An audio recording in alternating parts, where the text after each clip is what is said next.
Thank you. Hey guys, we do have with us Steve Callahan, who is your district vice president for membership. I really appreciate him being here. He's going to introduce himself, which he didn't know he was going to do, but he's going to do that.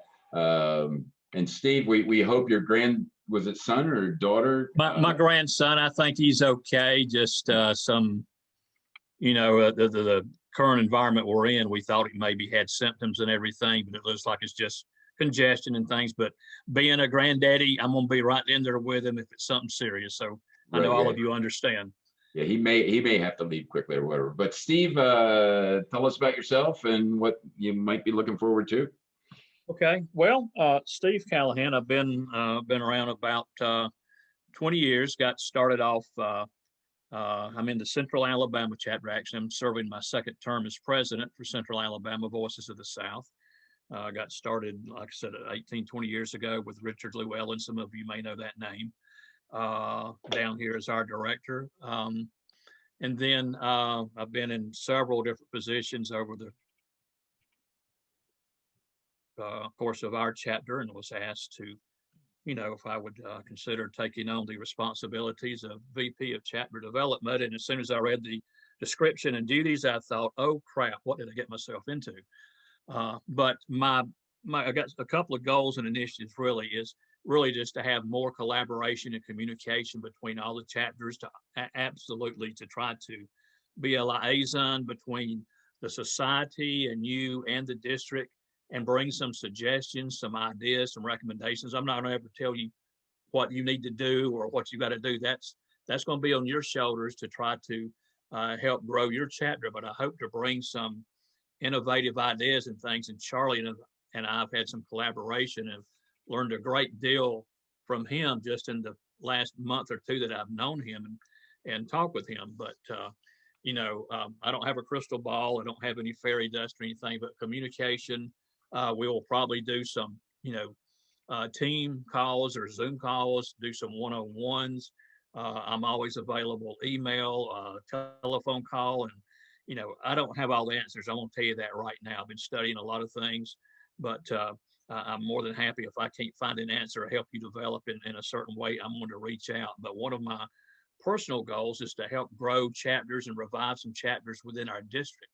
And later on, if Charlie may give me a few minutes later on, I'll give you a couple of recent numbers on our district and how we look for the year based on all of our things we've had to go through. But good thing that, hindsight is 2020 now. So I've got your names on here. I've started building a group email list. I've got some people here attending. I don't know if you're the VP or not, but what I got from Russell Bell, we've got 24 chapters. 3 are mixed, and you've got one I think is inactive. Won't try to revive some of those chapters and help build some of the membership and everything. So I'm here, and I'm going to be learning just like you are, but I'm going to give it everything I got. And again, let's communicate and support each other and share ideas. Charlie. Sounds super. And I'm going to sound like I am timed and I'm organized right to the minute. So how about when we come back from the first break? You just set aside your time there. Then if you do, let's hope you don't get called away from the meeting. Yeah. But if you happen to, you will have done that. Yep, that sounds good, Charlie. Andy, you were the one that I think sounded like you did quite a bit with Zoom. And I know she said she wants me to stop recording, not pause recording, right? That's a really good question, because if you if you pause, then you'll be able to start back up after the break. So I don't know if we can chat with her now. All right. Well, maybe I could. If I can leave that to you, because you two were talking it to you. Maybe send her a note, that way I don't have to. And it's such a simple question, but I'd hate to get to the end and find out we screwed it up really bad. If you don't mind, well, again, I'm Charlie Davenport. What I'm going to do after we do all this and everything is send you right over here. Can you see it? It's right over here. Now you can't see it. And if I take down my camera, then it really fouls everything up like we all do. But anyway, I have my other computer sitting right here. And I have a PowerPoint presentation that that just keeps me in line and triggers thoughts and all that kind of stuff. which I will send out to all of you after we're all done. There may be other things that come up. I want this to be interactive. I really get bored with the sound of my voice. And so I want it to be interactive. I wanted to have your questions answered or your questions raised. So I'll send that out to you. I'll send it out in a PDF. That way that way everybody can read it and everybody can see it, and it'll trigger thoughts, and it has my contact information, everything, just in case you would ever want it. I'll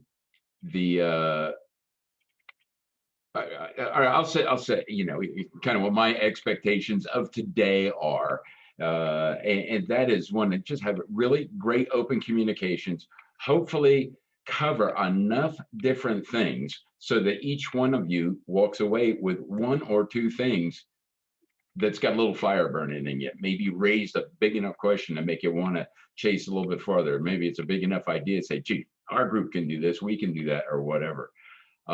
That's the main objective for these classes.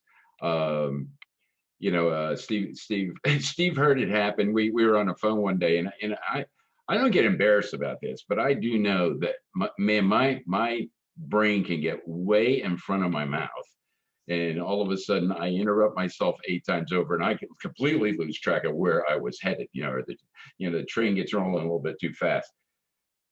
But boy, having been around and been discussing membership since the early 1990s, and loving every minute of it, and being involved, I was a goofball. I used to go to society board meetings and sit as somebody just in the audience. So I'm an administrator. I'm not much of a singer, but I am an administrator, and I loved it. Which has jammed all kinds of, welcome Jeremy. Which has jammed all kinds of stuff into my head, and probably some people say, they've got all kinds of ideas. I think I've seen just about every problem that has been thrown at a chapter and heard every question asked. I have no clue what the solution to the problems are, or what what the ultimate solutions are, or what the answers to all the questions are. But we just try, and I've been exposed to it. What I would like to go through, and I hope you all did get an email from me, and just take a second. We're not going to spend the whole afternoon doing this.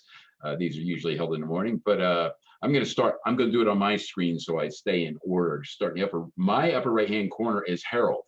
I hope we only have one of each name. It looks like it. Harold, if you'd introduce yourself, your chapter, and that 30 seconds, 60 seconds of you. Harold Crouch, Germantown, Tennessee chapter, RSVP chorus. I am in my 3rd year of barbershopping. I retired and then started barbershopping several months later. I have held the offices of secretary, and I am now the librarian, but I am not the vice president of marketing or management or whatever this is called. There are 2 chapters in the Memphis, Tennessee area, Memphis Men of Harmony and RSVP, and both are having trouble getting new people in. Memphis Men of Harmony, I think the average age in that group is about 70 now. So RSVP, a little bit younger, maybe 40, 50, but I need some ideas. We need some ideas on what do we do to get new people? That's it. Super. Going to jump to John Downey. Hello, everyone. I'm John Downey, originally from Connecticut, with the Danbury Mad Hatter's Barbershop Chorus for over 10 years. I have a ribbon here, which we got for the 4th place in the Northeastern District Division back in 2018, and we later got number 1 for being the most improved chapter. I've moved down to Ackworth, Georgia, where I'm now a member of the Big Chicken Barbershop Chorus, which my fellow member Harv Hobson is a membership director, and he's in this group with us today. I have a background in the law, retired judge from Connecticut, and one of the many things I did was as a judge and as a mediator arbitrator, which is what I do still, is I observed things. And one of the things I observed, because it's important to making a good decision about what we need to do going forward. And one of the things I observed today, which I'll pick up on what Harold had suggested, is, there's an older category of people who are members of our organization. I'd say the average age of the person here is above the age of 55, maybe 60. And as I looked out at the group of 25 on the group of people that we had on the screen this afternoon, I noticed that 10 out of the 25 had beards. I noticed that 6 out of the 8 of us here had beards. We're gray bearded, we're old, and we need youth and young people in the organization. And if we don't do it, it's not going to survive. And it's been complicated by the distractions and challenges of COVID. So let's think about how we can address those issues, bring about a more youthful approach to our singing, and recognize too that we may be limited by the awful realities of COVID. So with that, thank you. Thank you. Harv, you're the next one up. Harv Hobson. We can't. You're muted. You're not muted in Sorry, Zoom. yeah. Yeah, there you Sorry. go.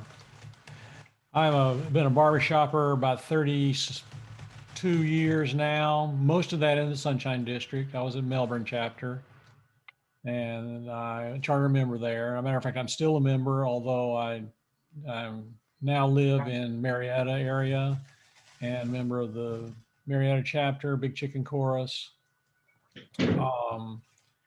I've been the membership VP. This is my second year doing that, or maybe it's my third. I don't know. So I'm definitely not an expert at it, but I have enjoyed the job. We, in our chapter, our marketing slash, I think what they call it, has been the primary get them in the door, and I'm mainly the get them converted to membership kind of a guy, and as well as maintaining, contacting members that aren't, are not there that often, that kind of stuff. So we're also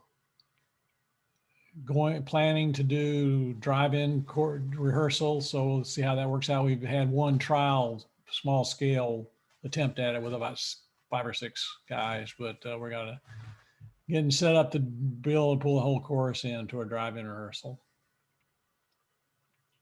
Super. Jim Venstra.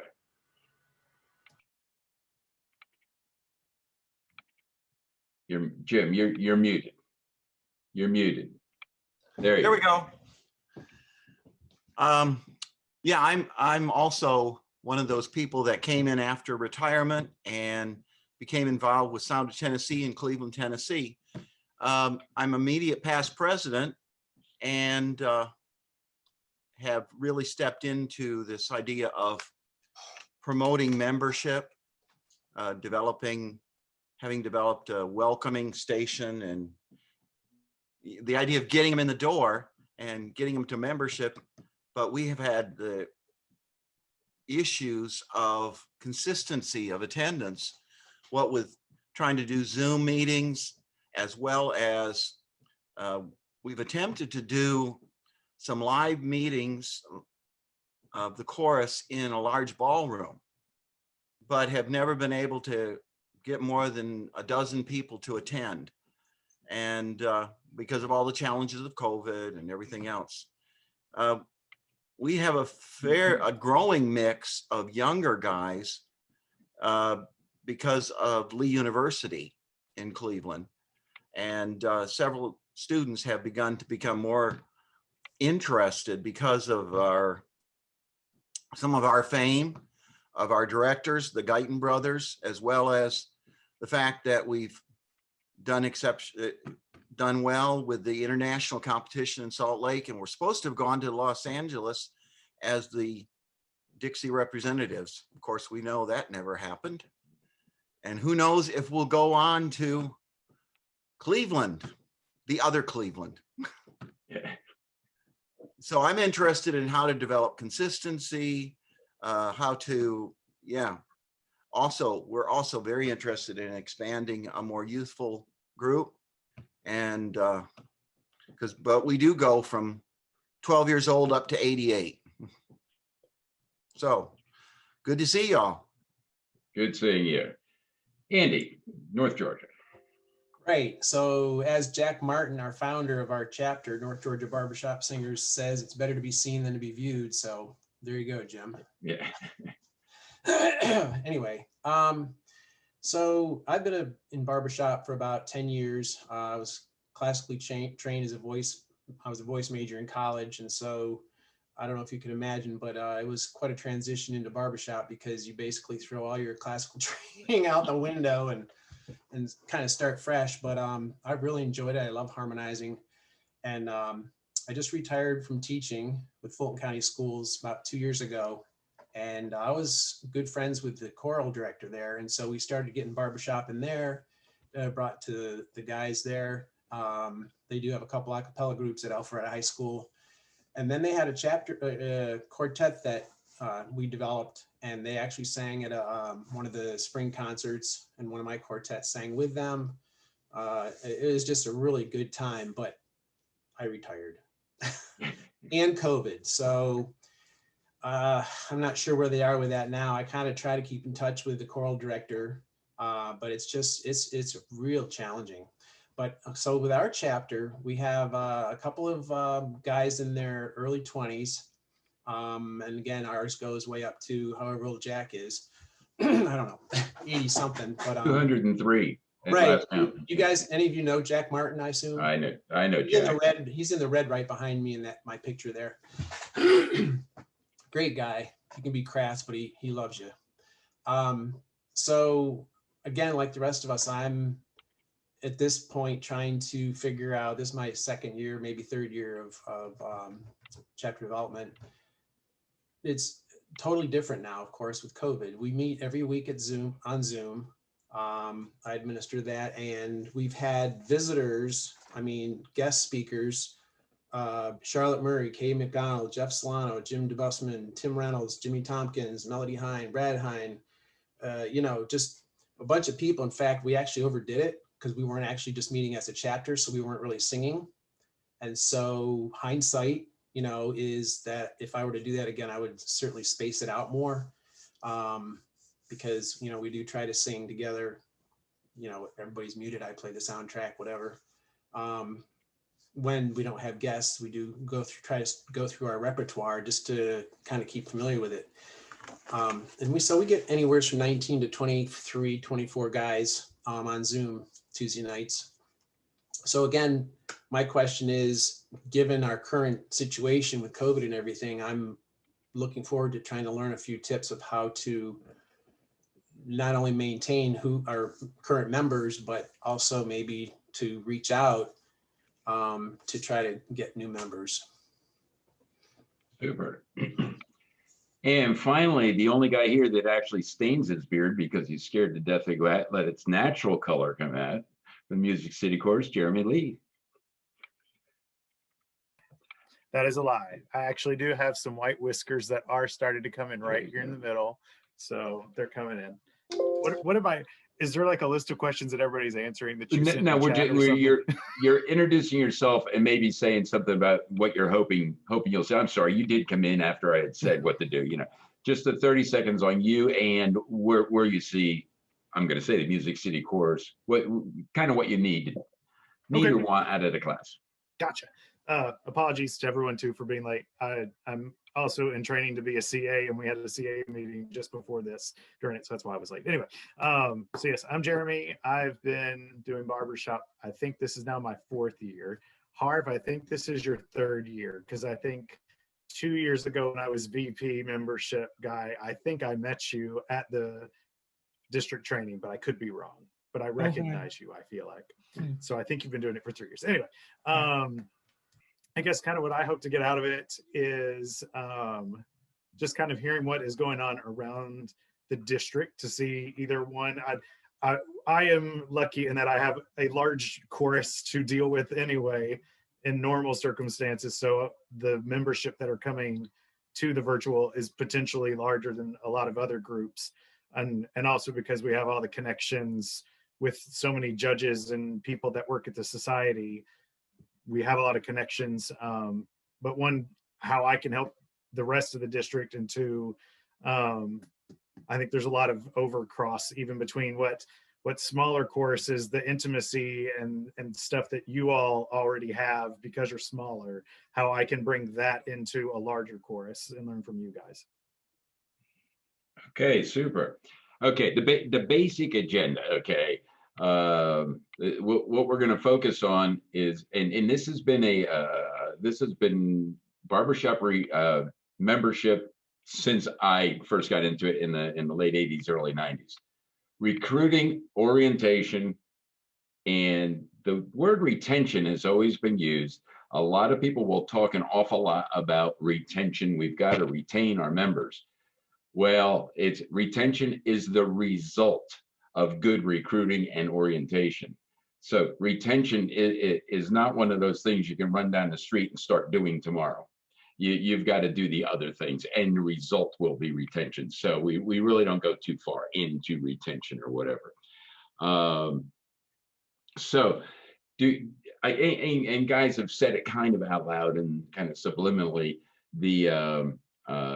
I think everybody who is a membership VP has been doing it for a couple of years, and we have a couple of non-membership VPs.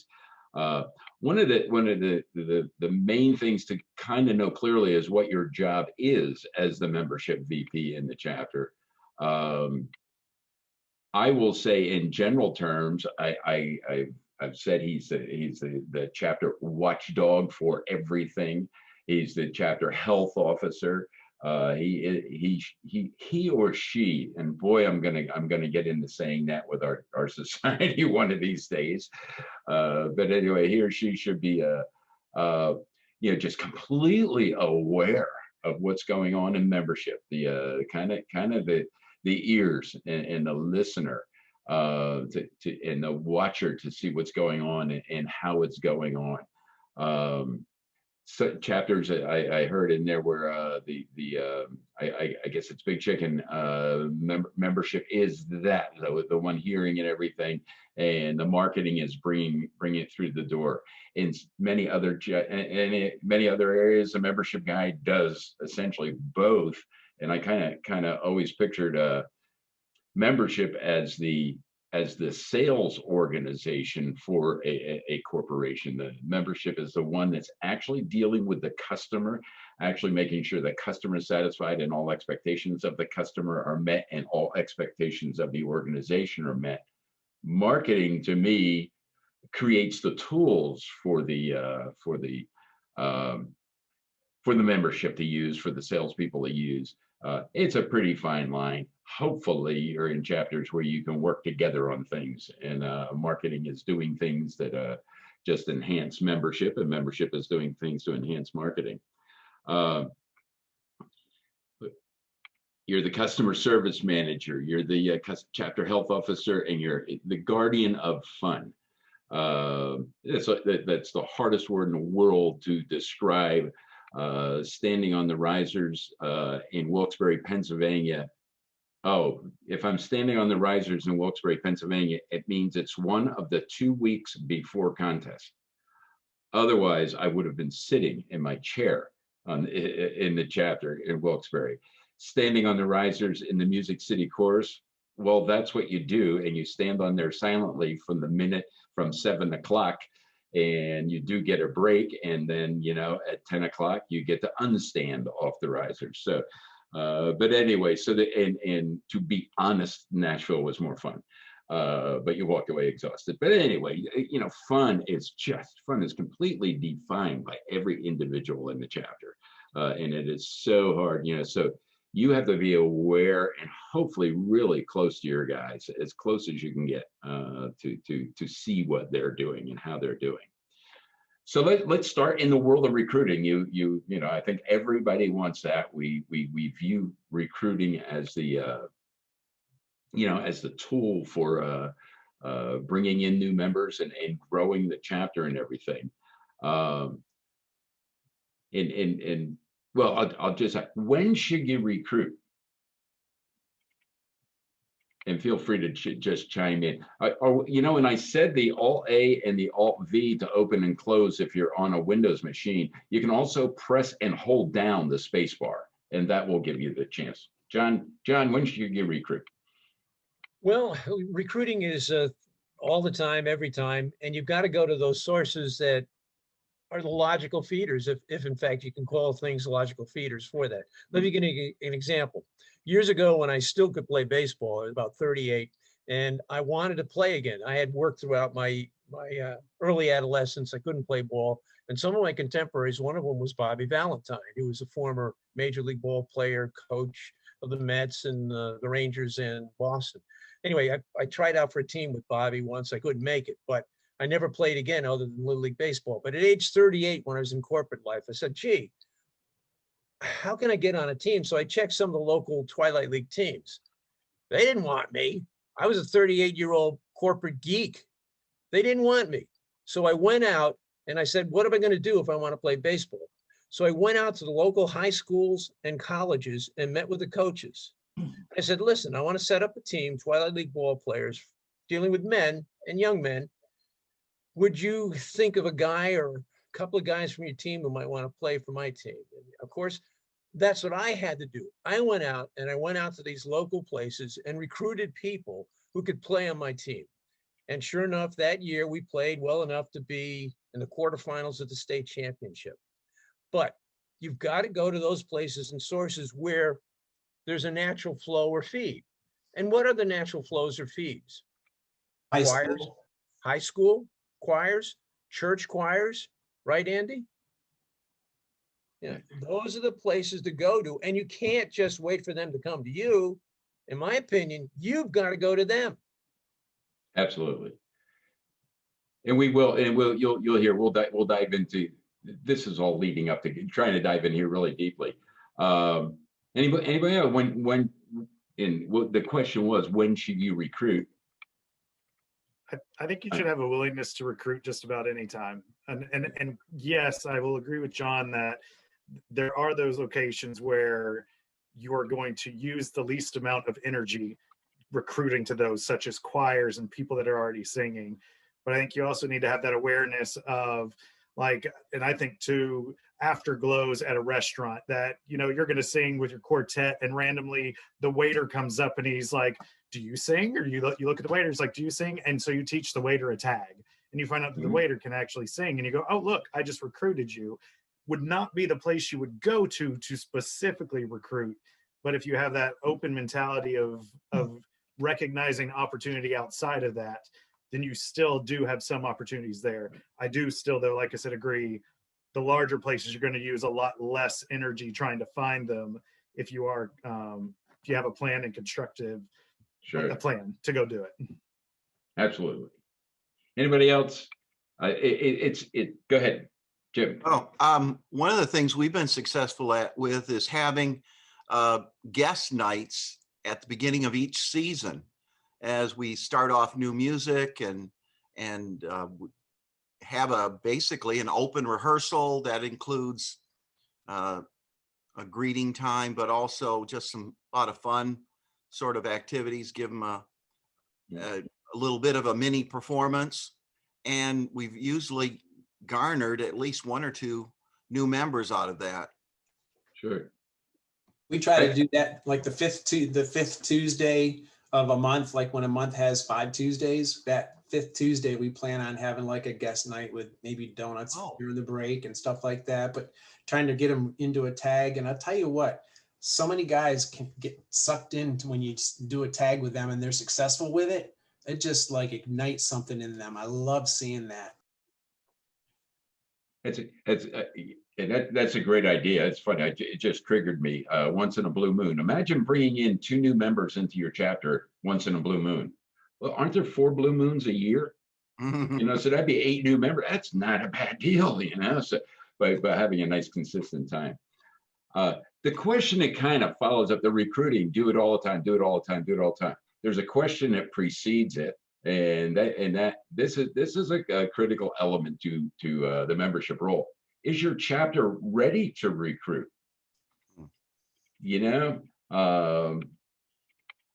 what's so I have this problem. Here goes one of those sidebars. Zing, there goes mine a little bit. Went just lost track of it. I spent 40 years as a professional recruiter.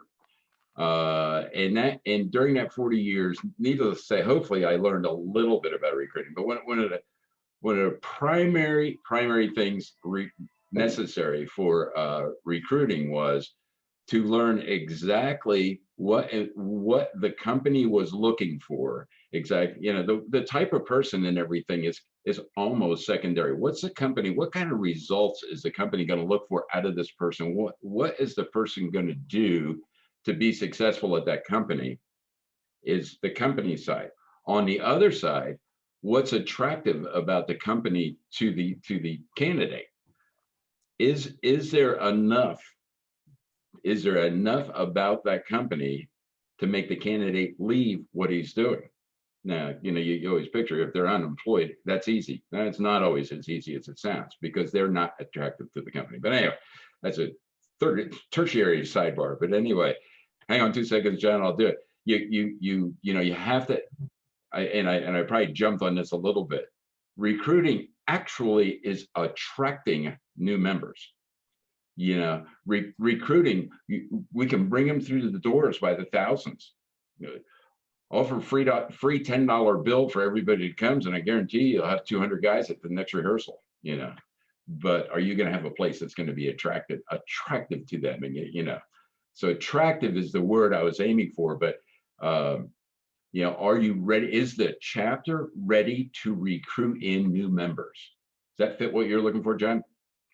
Well, yeah, just to follow up, as you know, in headhunting business, when you're recruiting people, you've got your mission statement, they got the parameters. Here's the person I want. Here's the skill set I'm looking for. Okay, that's all well and good. Let's suppose you bring that group of people or individual to that company. What happens next? The company has to be able to take that person and make sure that they accommodate that person and meet that person's expectations about what it is that they're going to do going forward, whether it's salary, perks, having the company car, whatever it might be. In our chapter, Harv Hobson, when I came in, I was, of course, a transfer from Connecticut. I knew about Barbershop, and it was great to go to Big Chicken course. But someone like Harv Hobson went out of his way to make sure that I felt appreciated and supported. And Harv, if you could just talk about what we do with Big Chicken in that regard, I think it'd be helpful to these other guys to know what you do in terms of making new members feel comfortable. Let me mention, write that down and make sure we give them a chance to talk. That to me falls in the world of orientation. And I'll break one news. Everybody talks about orientation. Orientation starts the minute that you talk to that candidate when you're at the grocery store and hear him singing. But we do. We want to have ideas spread through here on what we are currently doing and everything. But if we could keep my jumbled mind from getting too jumbled. But let's talk about what you guys are doing. We will get into that in the orientation area. But let me, are we ready to recruit is a really critical element.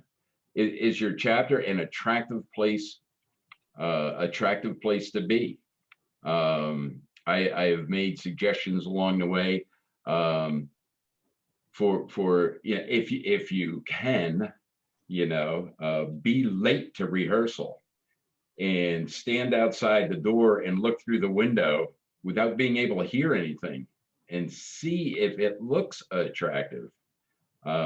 Maybe get a buddy, a complete stranger, to come along with you and just critique what did you hear at rehearsal? Did you hear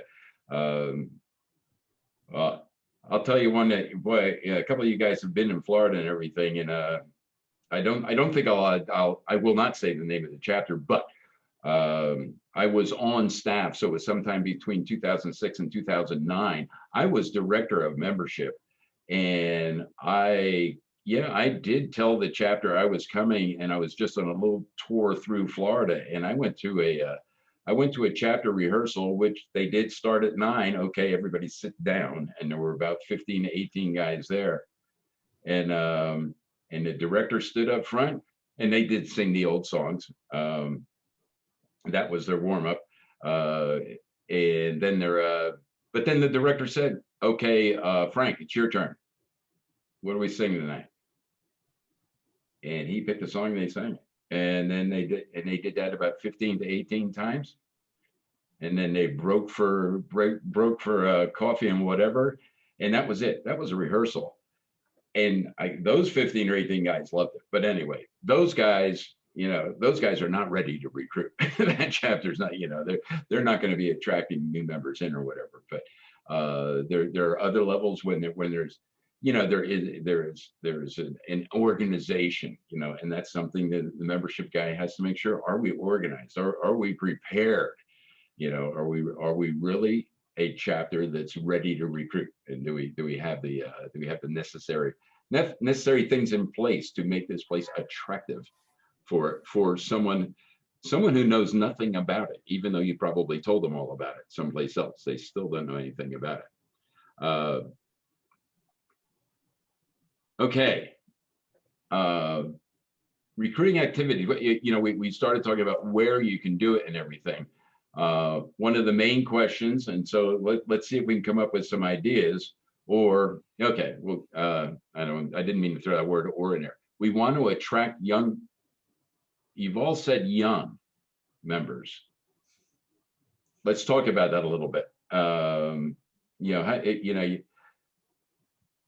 Are you ready to attract young members? What's a young member going to find when he comes into your chapter?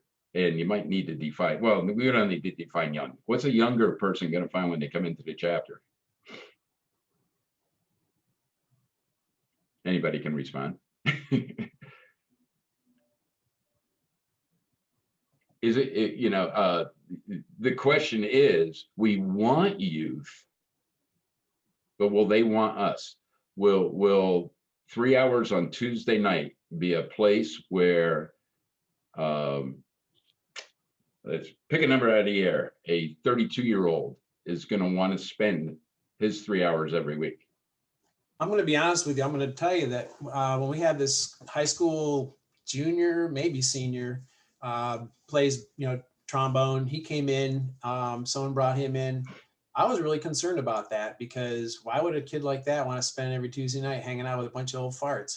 Well, I mean that kindly, because I don't know, whatever. But so what we did is, we involved him, we hooked him up. We have like a partner.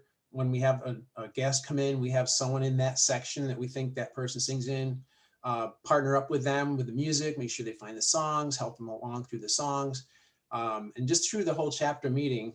But then at the break, make sure that they get involved with maybe a tag, or, hanging out with some of the other guys that are maybe more their age, and just try to get them involved and kind of suck them in, so to speak.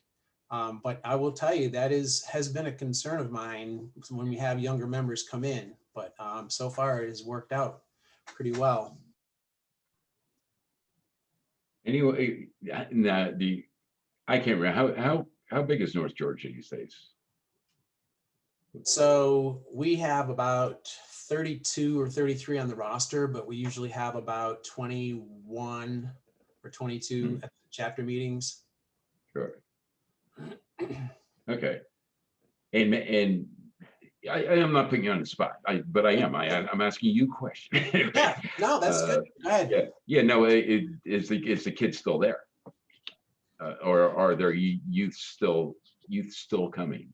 Youths. So he has not been to the Zoom meetings, but he says it's because of school.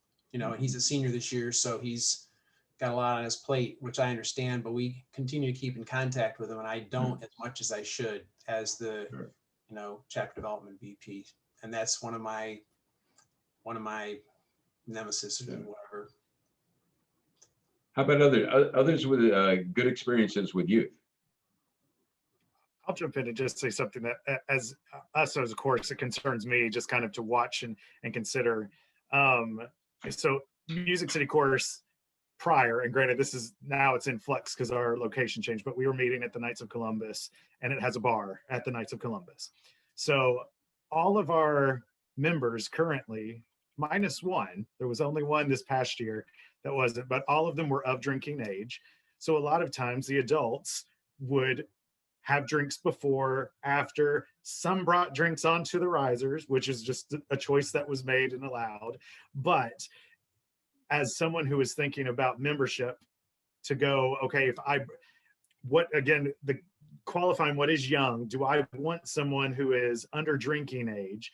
And is it going to be appealing to anyone who's under drinking age to see adults up there that are drinking before, after, during? So that's something to consider as far as, is it going to meet the needs of what the bringing in those youth? And to go, okay, am I ready to start inviting, where I work at a high school, it's made me go, am I ready to invite high schoolers to this chorus? With that being said, and not that it's good or bad, it's just what it is for what the chorus is today, but changing that dynamic. Go ahead, sorry. That could even be said about anybody coming in, whether they're young or not, you know, seeing people drinking on the risers or before or after, whatever. But I mean, you know, where do you draw the line? So that's a really good topic for conversation right there. I like that. Yeah, and we can have, and it's chapter culture. I'll be honest, I was one of the ones that would have a drink beforehand. There aren't a whole lot of drinks on the risers. They're usually, they aren't obvious. People aren't walking in and setting a beer next to them. Right. When I joined the Wilkes-Barre chapter, one of the most, how can I say? Okay, I didn't sing. I was not a youthful singer. I was 31 years old when I joined. I was not a singer up to that point. I knew Roger Miller songs because of a track bus in high school. And that's the only thing I could ever sing. And Jeremy can testify, I still can't 43 years later. But anyway, but the Wilkes-Barre chapter sat in sections. They put me over in the bass section, and somebody had seen me coming in or knew me or whatever. And he said, sit next to the really tall guy, Bob, because he smokes too. And and then you'd get a beer before, you get a beer before rehearsal, and then you'd sit down and have that can sitting next to you. And then it was in the day, and I'm going to assume this day can't possibly happen in any chapter these days. We're way beyond this, where the director would say, tenors, you're not getting it. Tenors, you got to do this. Tenors, you got to do. He'd spend 10 minutes talking to the tenors. We'd have a cigarette while he was doing it, then put the cigarette out and start singing again. That was attractive to me. We had a blast and everything. It's a horrible concept. It's a terrible thing. The drinking before or after or whatever. And obviously I just defended some of the guys on the risers. I don't remember that a lot, but I guess there were a few up in the back row occasionally. They'd set one down beside them because they hadn't finished it before or whatever. But it is a true consideration. You need to know who you are and what you're attracting in. And then in a little while, when we talk about orientation, and let people know that is happening, early on in the game if they don't see it. I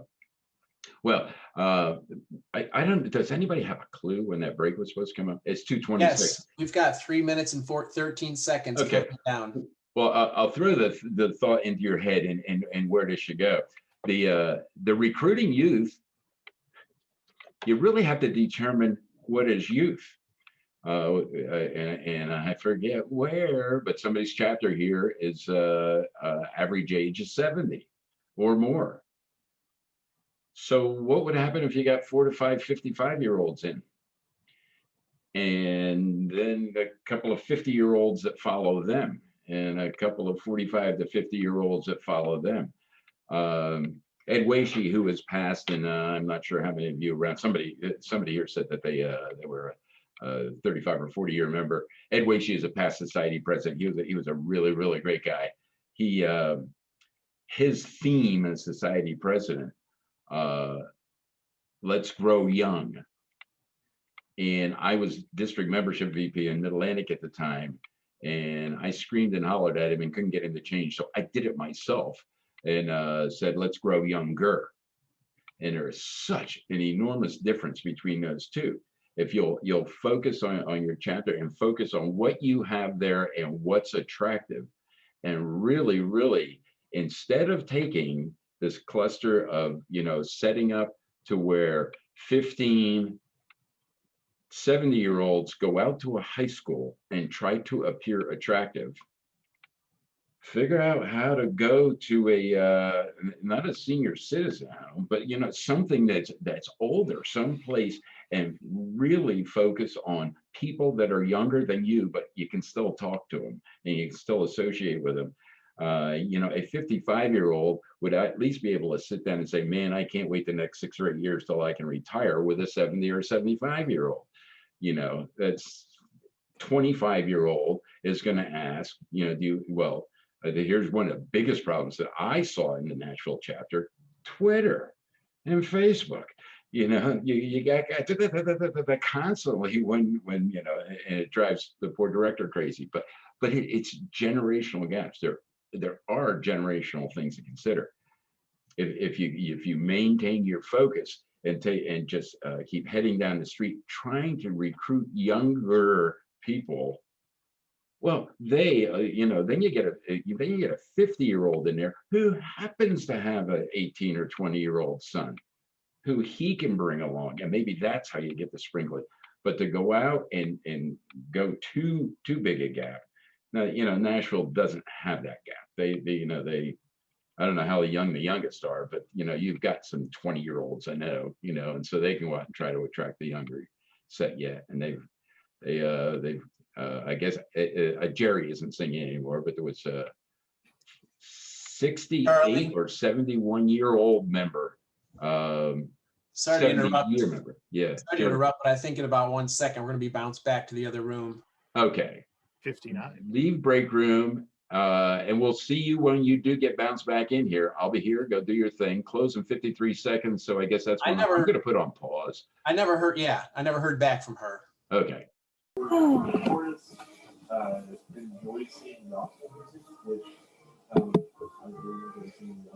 Make sure to Charlie, you're on mute. Whenever 400 was down to 433 members. We've dropped 200 members in the district in 9 months?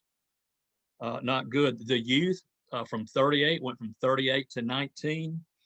All of the categories, the adults almost cut in half.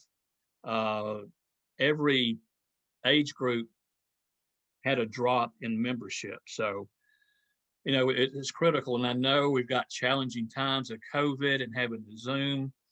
I personally have lost one of my quartet members, our baritone, to COVID just about 6 weeks ago. And then, of course, we've had others that drop out and don't feel safe or don't feel, for whatever reason, technologically savvy to get on computers. We do have a 90-year-old member that sings with us in our chorus, Frank Butler. Some of you may know his name. I guess this is really a critical time for us it's almost like survival, I think. I know we're going to work out of this, but we've really got to put our best foot forward and really do some things to get creative and think outside the box. So with that said, just one comment, and listening, I'm sitting back really in the peanut gallery listening to the comments of everyone. Our chapter, our chorus down here in Birmingham, I've done a few things to try to recruit the younger generation out to colleges, out to high schools. We've done online concerts, virtual concerts. We've had our VP of music.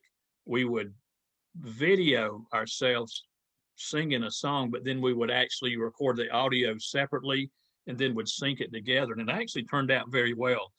There's a lot of work in that. I certainly can't do that. I'm just fortunate we have that talent in our course. So enough said about that. I wanted to mention a project, and I'm going to give it back to Charlie. And I'm not going to go word for word, verbatim. I mean, it's on the society website. There's a society project, Project Connect, if you haven't heard of it. I'm going to touch on some high points. It's created to help engage new members into our hobby, to provide support and assistance with current members also. And we want to, the Society Project Connect, part of it is designed to offer financial alternatives for those that are struggling. So we certainly do not want to lose members due to financial hardship. So a couple of points I want to make. New members, and this went through December of 2020, but they have extended it through 2021, this project. So new members will get half off of their society memberships. Now, you know, we have society or district and chapter. This is specific to society dues. You know, 26 and over, it's 144 a year, I believe, right now. And I think, you know, under 25 and under, it's 72. But half off the membership dues for 2021 for a new member. Currently, there is a $10 discount for each person who brings a Mana note to membership. If you're on Easy Dues, you know, we kind of pay ahead with Easy Dues, which I'm on. There's actually a $10 credit to Harmony Marketplace. So, but a lot of this all of this information is on the society website. So, and then the other thing I wanted to mention is, if you can pay more, there is a support membership dues relief effort on there. If you're able to pay more to help support this and other things within the society, that's certainly part of this. But I also wanted to mention to you that reinstatements, you can get credit for that. The person has to have been lapsed for 2 years. So as long as that person's lapsed for 2 years, you can get credit for a Mana note, bringing him back into your chapter. So that's really cool. And then lastly, the thing I wanted to mention, if there are current members that are having a financial hardship or is preventing them for continuing with the course or whatever, the society can make adjustments to that. The society can work with that member based on whatever, from what I understand, they can afford to pay, if they can afford to pay any, and work through that. We don't want to lose a member because they can't afford to pay their dues, society dues. So the phone number, I can throw out the phone number, but it's also on the society website. It's 800-876-7464. If there's a member in your chapter that is having some financial difficulties. I know it's embarrassing for people to, you know, speak up and say, this is the reason why I'm not coming back. I just can't afford it right now. It's tough. Lost my job, you know, this and that. So, and all of us as VPs of membership are just members of the course. Don't have to, you know, don't have to have an office in the course to create some camaraderie and closeness and friendship with each of your members. You know, that's what brings us together. Some of my best friends are in my course that I've known for years. What is that number again? Sorry. Can you say that number again? It is 800-876-7464. That's the main society number. Or 800-876-SING, S-I-N-G. I should have picked up on that, Charlie. It's been in existence since about 1873, I believe.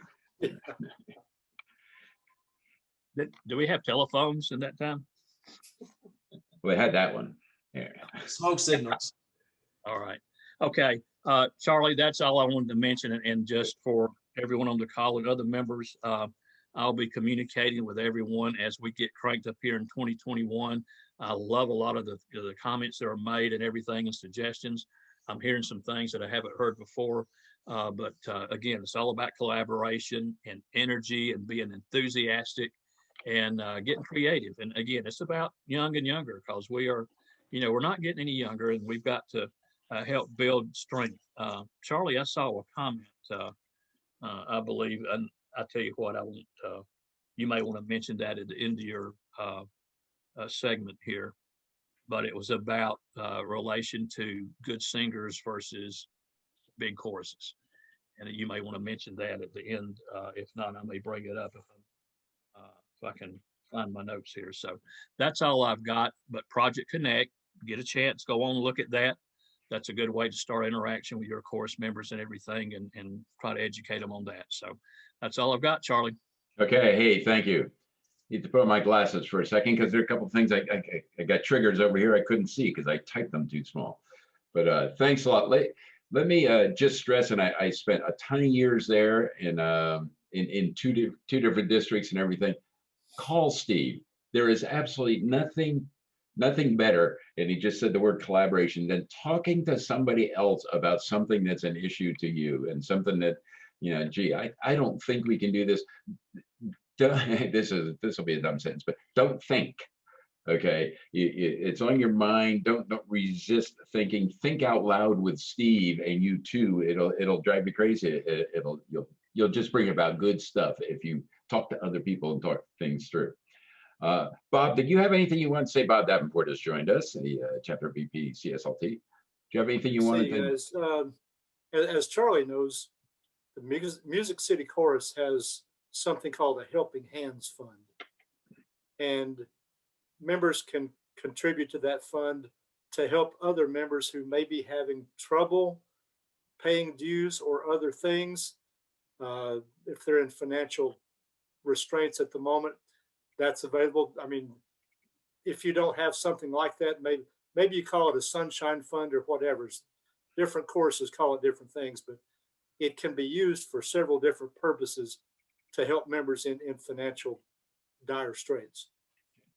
And just keep in mind, make sure you have your treasurer set it up, or somebody knows how to do it, because the money has to come from come via the right directions and everything.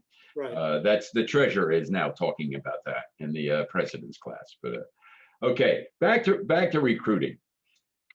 I'm going to go through a group of things here, just to get your mind and juices flowing and everything. What must you know before you can recruit? First thing you need to know is the chapter. And well, I won't say you need to know mission and goals. Hopefully your chapter has mission and established missions and goals.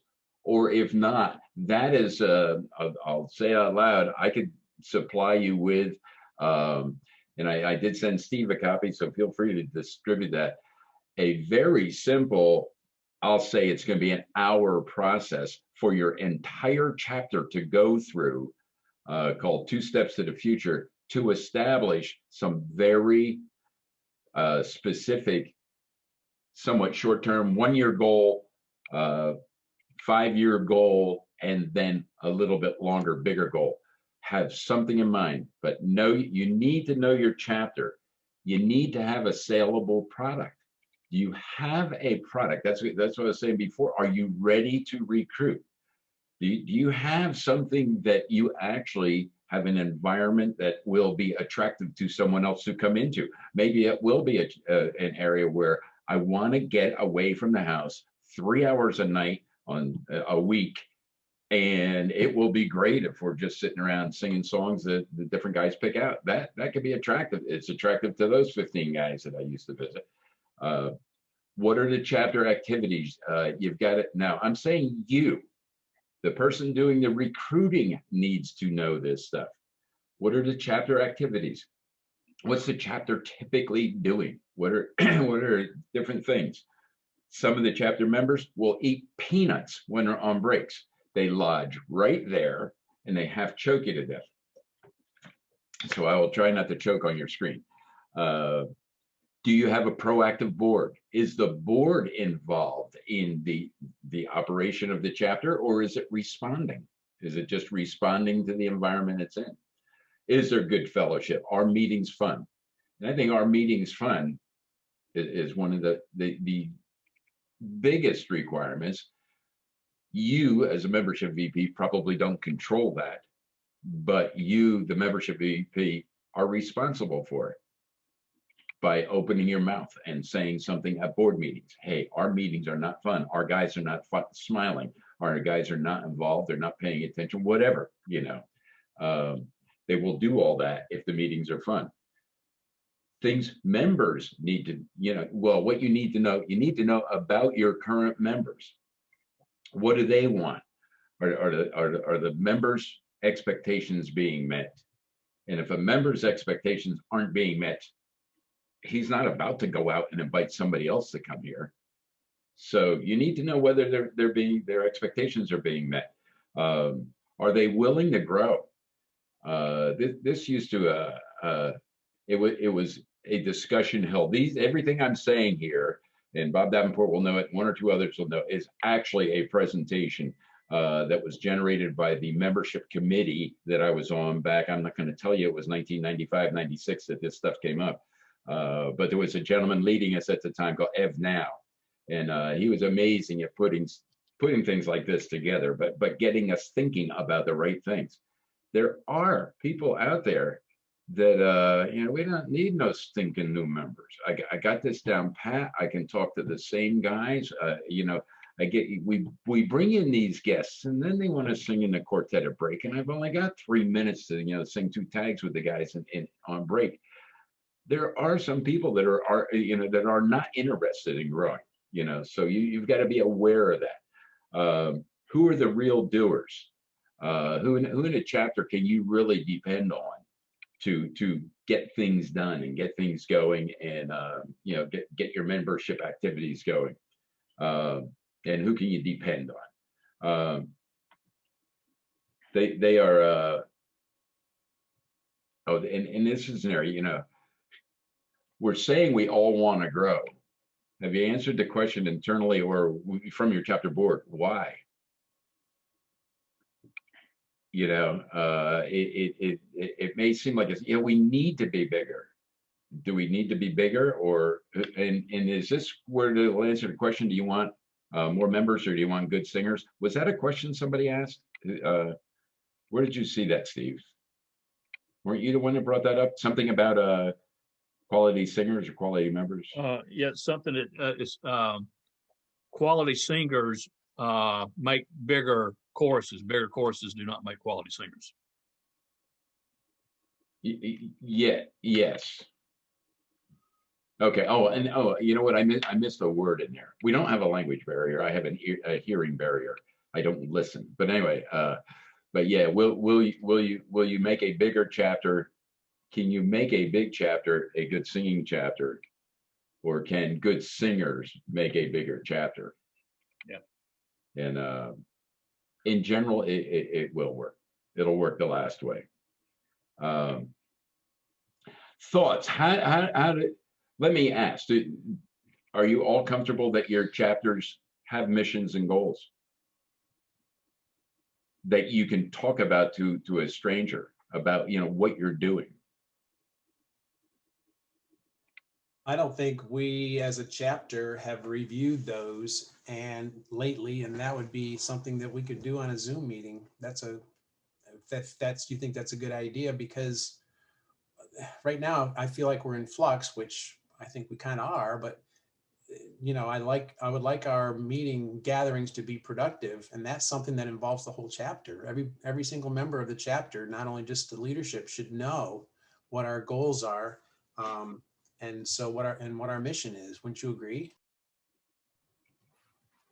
If I could say something, Andy, I think you guys have had a clear mission from the very beginning of your chapter, and you've fulfilled that mission. But you and everybody else during this pandemic probably does need to review that mission and those goals to make sure we're still on the same page, because this is the most bizarre time we've all ever faced. Thanks, Bob. It's the most bizarre, but it is such an ideal time for doing these administrative things. Has anybody ever heard, you're at a board meeting and, and the membership guy says, I've got to get up. I've got this phenomenal project for next Tuesday night. I've got to talk. And the director said, we don't have time. We don't have time to talk at rehearsals, but our guys have information they need, and they need it desperately, but we don't have any time to give it to them. So we write it to them. Yeah, goes the same place it does with me. There are shredders for written material. But anyway, so hey, this Charlie, yeah, fire away. I'm sorry, real quick. Before the pandemic, it might have been a couple of years ago, our chorus, we had to we worked to identify who we are before you go out and attract new members. Like Andy said, you kind of all got to be on the same page and know what you're after. We polled our chorus and did somewhat of a survey saying, who are we and who do we want to be? Do we want to be a show chorus? Do we want to be a competition chorus? What do we want to be? So, you've got to be able to, be clear about who you are and where you want to go and make plans to get there. And we had a survey, and our survey was sort of split.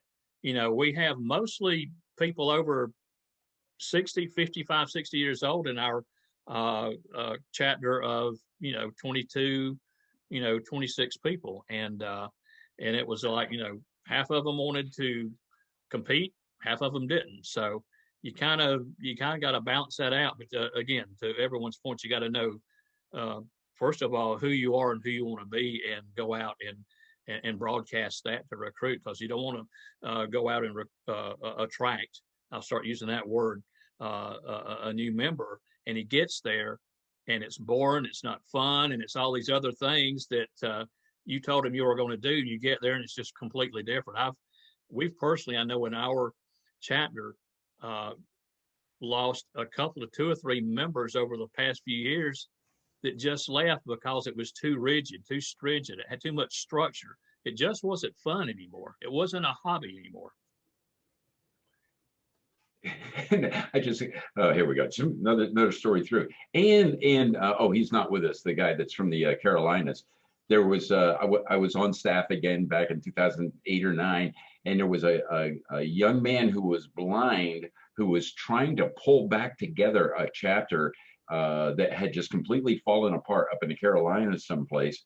And he and I talked back and forth, and we got talking about goals, and we got talking about, and it's one of the places of recruiting. I'll put this in the back of your mind. It's bringing back former members. And he said, there are so many people that left that chapter. He wants to go back and invite them back. And I said, you've got to talk to them first and find out why they left. And if that hasn't changed, there's not a prayer of them coming back. So he did that. And he got at least 20 people. How many ever it took him. And he came back to me and he said what he found out was that they lacked structure. The director was just starting whenever he wanted to, maybe, and he just, the structure just wasn't there, and the guys that left didn't like it, and they wanted more structure. So he created that, and he took them from like 12 or 13 guys to 22 or 25 in about 6 months by bringing structure back. So again, what's fun to who? You've got to find that out from your members, and you've got to get you've got to get a good core going the same direction toward the same goals and the same, have the same ideas of what's happening. Let me advertise it. Well, I'm not really advertising. I'm offering.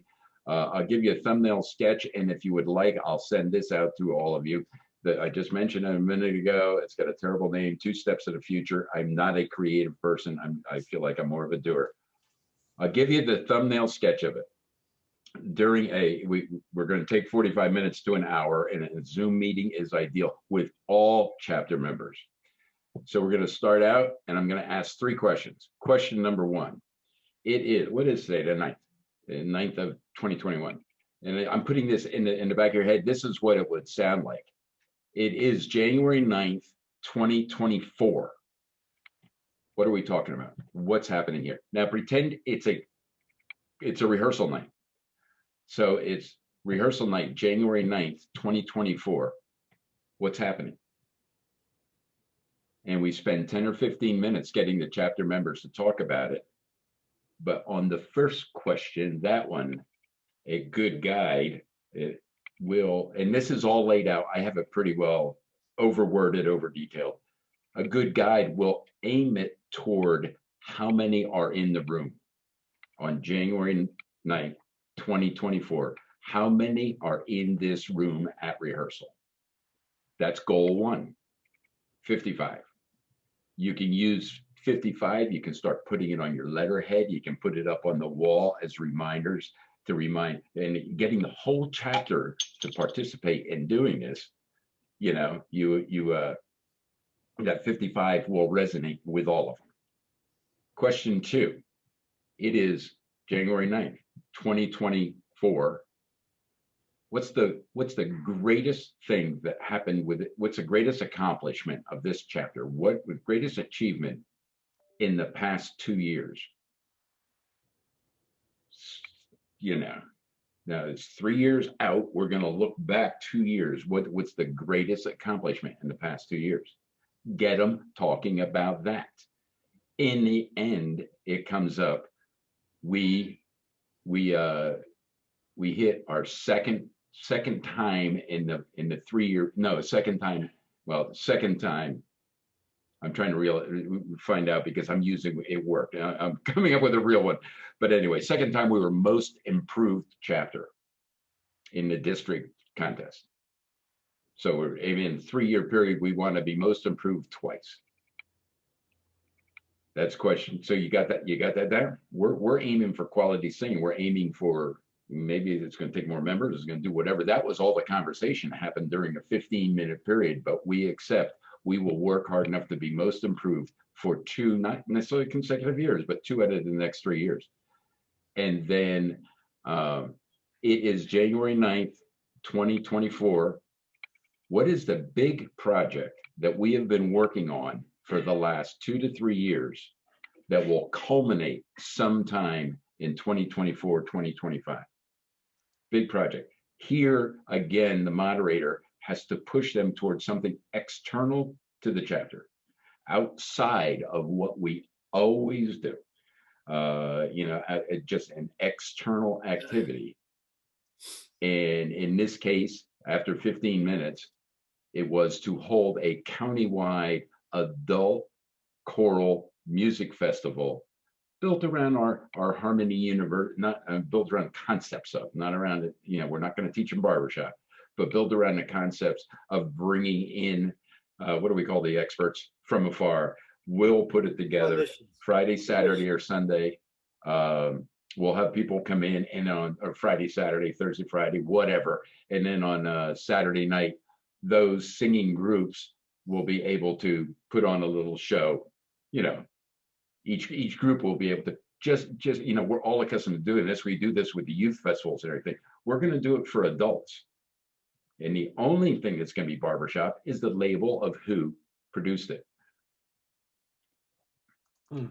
You've got that written down. Now, when a guy runs into a potential singer out there someplace, and hey, I understand you might like to think they're one of the, and it was brought up by our by Judge John. I'm not going to call you Judge John, but anyway, John brought up. He was almost saying the elevator speech when you run into somebody someplace. I just talked myself right out of my train of thought. I hate that, but anyway, you've got to lure the person in and have something to talk to them about. You can go out and you can say, hey, I sing with a great group of guys. We're growing. We're targeting. We don't even have to use numbers with a stranger. The numbers would mean nothing to them. But we're a growing group of guys who are improving their singing capabilities. But we've got this major project going on to put together a music festival in the community with all the singing groups we can get together with. My question, the next question is not, do you want to be part of this, but who do you know that might enjoy doing that? That takes all the pressure away from the person you're talking to. Because if I walk up to you and say, I've got this great product, I get this great group of products that you can sell to all the women in the neighborhood for cleaning your house. And do you want to, and you've heard me say Amway already. Yeah, I didn't say it out loud, but you heard, no, get that away from me. But if I say, hey, I've got this great singing organization. I'm not talking to you about singing. I'm just wondering if you know anybody who might like to help us put together this project. That person's going to listen closer to you, and all of a sudden they're following in and they're doing it. Fire away, John. You're exactly right, Charlie. That's a great way to engage people. So you're not putting them on the spot. You're just putting out the concept. And if they want to fill it in for themselves, they can do that. And as far as that situation, and you couldn't remember the train of thought, I remember once talking to the Chief Justice in a hearing before the Supreme Court in Connecticut, and I had I couldn't remember my train of thought, so I just confessed. I'm sorry, Judge, but I had a senior moment. You know, you just had one. Exactly. Yeah. I had a moment. I can't remember what it is. Anyway, yeah. My train Anyway, of thought got derailed. what? Right? Yeah. If you will, I'll send you a copy of that. The 2 Steps to the Future. It is detailed.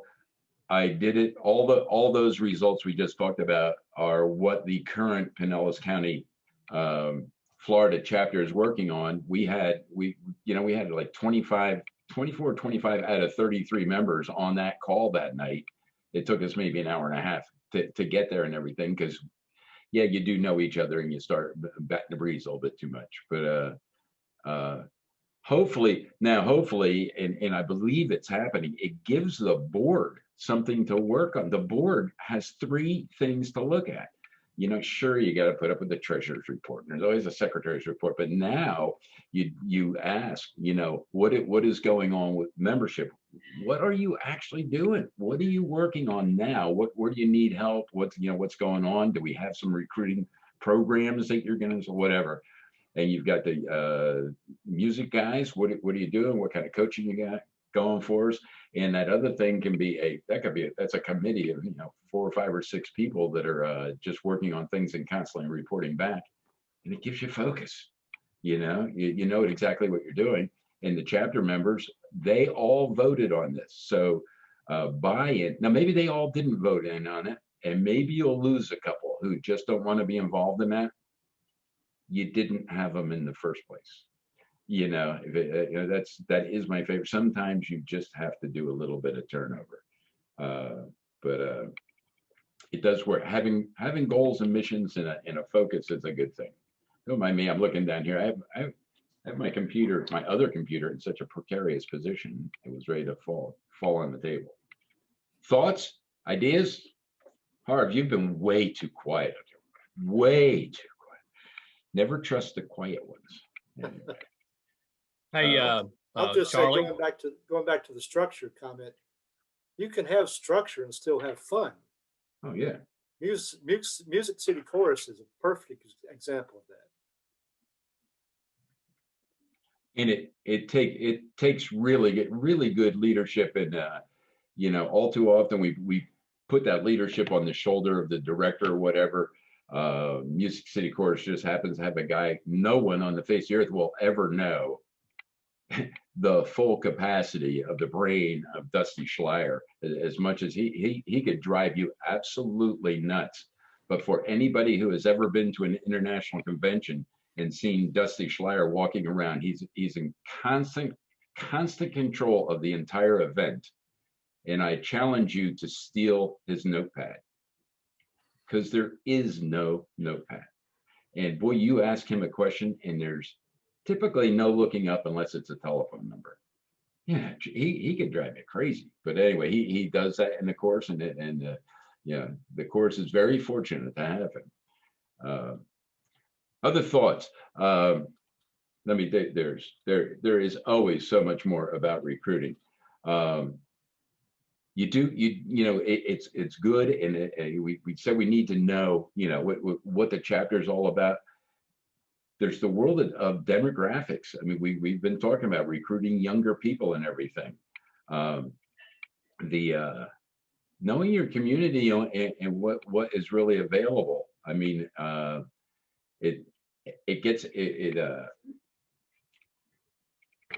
guess there aren't that many villages. I don't know if they're really, I know the Wilkes-Barre area very well. I know the Nashville area very well. And now I know St. Petersburg pretty well. They all are communities that are pretty diverse in age and all that kind of stuff. But I do know that I'll assure you that Jeremy Nashville has, and also the Nashville chapter in general, has a horrible time selling shows and getting people to come in and listen to them perform. The number 5 chorus in the world has a brutal time selling tickets. There's way too much to do in the community. You're out trying to get new and different people to come into a new venue and go to a new event and listen to something they're not familiar with. and man, yeah, I mean, you could be out every night of the week, or could be pre-COVID, probably, post-COVID, it'll be the same thing, out every night of the week, for 6 months in a row, and hear something different in a different place. So it is absolutely a brutal process in the natural area, getting exposure. And the exposure, somebody said this an hour and 21 minutes ago. It's it's exposure, having people hear you, getting yourselves out. Yeah, that's what you want to do if you have a good product to sell. So it really, the demographics of your community really matter. Yeah, you want to look at barbershopping is not for, it's not for the poor man and it's not for the rich man. We all say singing is free, but you do have to pay for risers. You've got to pay for rehearsal hall. You've got to pay for travel. You've got to do all. It can be expensive from one direction, but if barbershopping is expensive, please don't tell me from the golf course that you have a problem paying dues for barbershop. Because barbershop dues actually are not, $144. We are talking $12 a week. Or $12 a month. So $3 a week isn't too bad. But you do have to look. You have to look at the demographics of your community, of your chapter members, and who can go out and recruit in. Who are your members talking to, and who are they likely to attract in and everything. So. Let me see if there's anything else in here. Yeah, one of the things, and it's funny, we talked, and this is a 1995 sheet. I'm just using it as triggers. High tech and data interests. Yeah, it's funny, and this thing was, here we go. In that date, he came up with the statistics: 84% own or use a VCR. I mean, I don't know if anybody uses one now. We just record it on Netflix or 72% use CD players. 63% own or use a personal computer. That I'd have to say that number's got to be 92, 93. I don't know. Somebody said where it was said today. Something about the older guys that can't, that can't keep, that don't use computers. I hesitate a little bit because they all seem to know what their grandchildren are doing on Facebook and everything, so they can be helped in. But who was it? Who had the 90-year-old singing in the chorus? That was Voices, Charlie. Voices. Okay. Frank Butler. We just had a member come back because his wife passed away. And he took care of her in her last 3 or 4 years. She was, dementia or Alzheimer's or whatever. He's just a great guy. He just came back, and I kid you not, I'm going to go with the low end. I don't think the high end of it. I think I'll put it this way: he is over 104. I believe he's 105. Claire McCreary of the Pinellas County chapter can stand there, and Bob Davenport, I'm sorry, he'd stand right next to you and eat your lunch as a baritone. I can't believe him. We had a Christmas party a year ago, and this guy pops up on the stage as fast as I could to sing with us. He is absolutely, if he was sitting in this group, there's nothing about him that would, do anything but blend in. Drives me crazy. Anyway, so old, and he's on the computer all the time. So good old Claire's, he's either 104 or 105. And he is amazing, but he's been able to come back now. He just couldn't make rehearsals, and he's on Zoom with us. So anyway, food for thought. Recruiting. You want to be aware of what you're recruiting them into. Maybe what we haven't touched on, and we should, but it's probably sitting in the back of your head. Who should do the recruiting?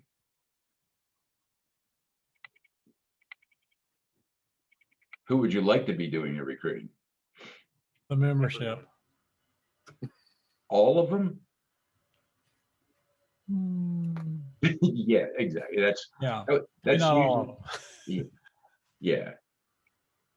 it's, you just can't count on it. There's a fun goal that I heard one time. Everybody needs to bring one guest. How many, and you have a chapter of 50 members. How many guests would you expect? Let me go to the end of this instead of asking silly questions. Realistically? If the goal is everyone bring one member is success. One guest is success. Everyone bringing one. Everyone can't recruit. There are some guys you really don't want them doing it. You've got to be realistic about it. They are sometimes just so overzealous. And so, they will go in, they'll get somebody slightly hooked, and then they'll start driving them away and say, I really don't want to be around that person, every Tuesday night for 3 hours. That would drive me crazy, So you do have to, watch out for the zeal of some people. But as a membership guy, you need to fight for time to talk in front of the chapter, and also whatever it takes, get ways to make sure they're educated enough to be talking about the chapter. If you can get the chapter with some good goals, or just hone in on one, or hone in on a guest night, and just focus on, we're going to invite the guys, invite the new guests. We're going to invite the people. Charlie, we invite women. Charlie, we invite women. But anyway, you hone in and teach them what that night is going to be like, so that they're talking professionally and in a good way to potential guests, and then bring them in. So let's say they got that far, and we do we all, except I don't remember one. Yeah, we did. We had guest nights in Nashville. Are we all guest night fans? Is everybody, guest nights are a good thing. What are and I don't want to ask what the components are, but has anybody had one recently, or can you picture one post COVID of how it would be structured, what your night is like? So are you asking for a guest night now that we're in COVID, what it will look like virtually, or No. after we're all back together again? Well, you know what? If you can offer one, it might not hurt. Does anybody want to try what would a guest night virtually look like? So I hate to say, but I doubt, and I don't want to be a doom and gloom guy. I don't think we're going to be sitting in a rehearsal hall before September or October. I don't know. That may be, but this vaccine is not going out that fast, but anyway. But does anybody have ideas on a Zoom night, guest night? I'm actually planning one for 2 weeks out for 1 week out from this coming Tuesday. Some of what we're doing is because, and also one thing that sometimes gets left off on in-person guest nights anyway, is the opportunity to share that information about the goals and what's going on in the course and stuff, unless you purposefully do it as such, plan it as such. But if somebody was just to come on any general Tuesday night as a guest, usually they come and they're just, and I hate to say subjected, but they're just subjected to what rehearsal is. They don't get to hear about those, what are the goals, where have we come from, stuff like that. So what we're doing for ours in particular is treat it like a normal rehearsal night, that there's going to be a vocal warm-up to start at the beginning of it, probably with Steve, Scott, or Patrick, whatever. There will be a welcoming portion of it where we're actually welcoming them. Dusty is probably going to talk some as the director of the chorus to explain more about the chorus. And then we're actually going to be debuting I'm going to call it our game contest. That's going to all happen virtual. That's going to be over the next couple of months for all of the membership, but also for the guests to participate in as are available. And I'll share that with you later, but I won't take up the time to explain what that is yet. Yeah.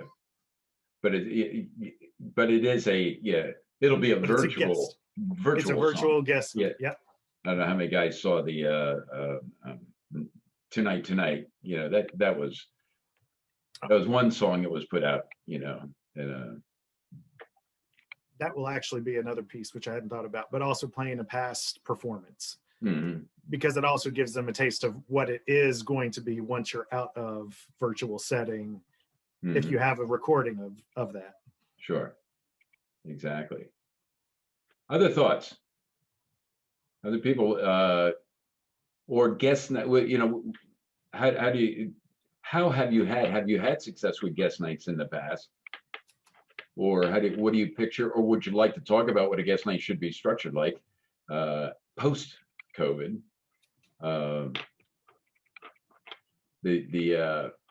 Jeremy's hitting on all of them. What you know, a guest night should be.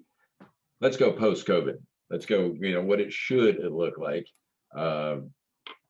It should be at least somewhat real and somewhat normal. You know, you don't want a night that is a full fun night. You get a little singing, the chorus goes out front, sings to the guests, and then we're going to party the rest of the night. That isn't what's going to happen for the person when they join. So it should be as normal as possible. But it needs to be very organized up front, welcoming them in and making sure that there isn't 1 second that they're left to their own devices to figure out, you know, anything, or you know, yes, it can seem like you're hanging over them, but you know, they're someone who has taken the time to go to an absolute strange place with strange people doing strange stuff.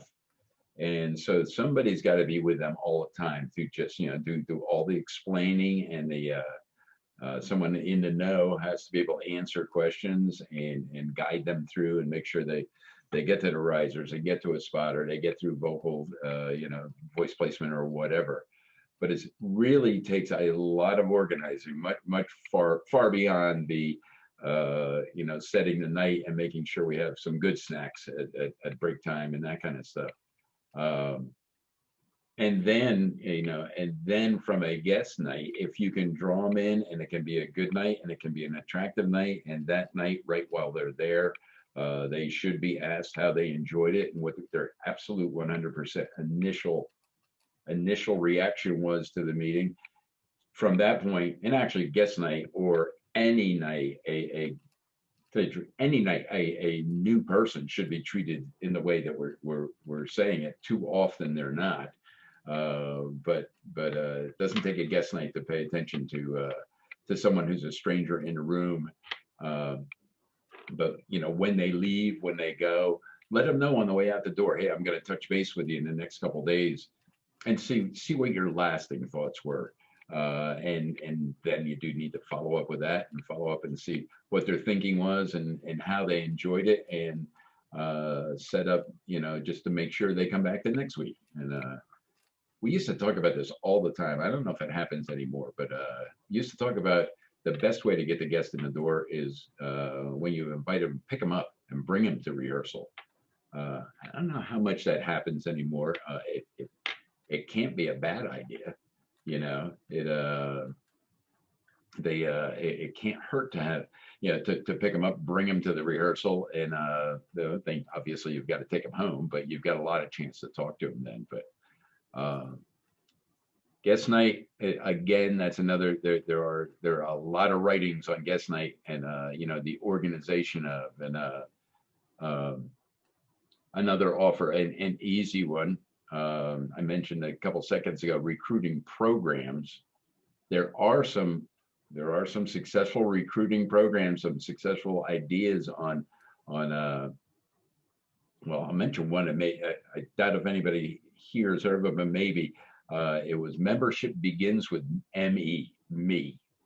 And it is a 12-week detailed what to do in week 12, what to do in week 11, 10, detailed build up to a guest night, and then the follow-up that all goes with that.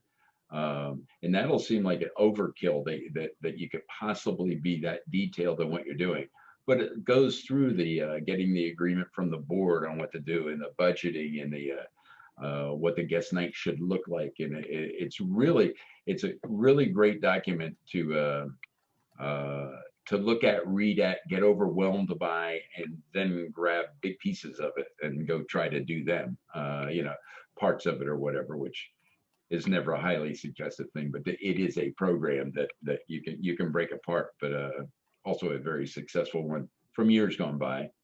That if you can tell, I'm kind of a traditionalist, and maybe I forget, I lost the other word there, another senior moment, but I like Vince Lombardi, you know, and if you go back and do the basics, it's amazing how well they can work, you know, in any day. So there's another list of just, these are just idea triggers on the okay. Sorry about that. I got a pop up on mine. I have no idea what it's from. Reconnect your drive. Close. Anyway, I have no idea. If you lose me, I will get back in here somehow. I have no idea what this thing is talking about. And if I'm still with you, it can't mean much of anything. Okay. Anyway, I was just going to say there are a whole bunch of things that you can feed the chapter members of things they can do, and maybe or you can do yourself. Oh, I know. Before we were talking about good places to recruit people. Church choirs, good place to recruit people. Yes, no. Yes, I've got 2 members from the church choir just the past year and a half from here in Birmingham. That church choir member actually recruited a younger kid, got 20 years old. So how'd you get him? He actually not the kid, the original church member. The original church member looked us up. Okay. On our website. You know, we try to keep our website updated, but he saw us and came in. But the other thing, unrelated to this, I wanted to mention, kind of retro, going back to you mentioned picking up, you know, a new member and bringing them in. I'll give you a personal experience.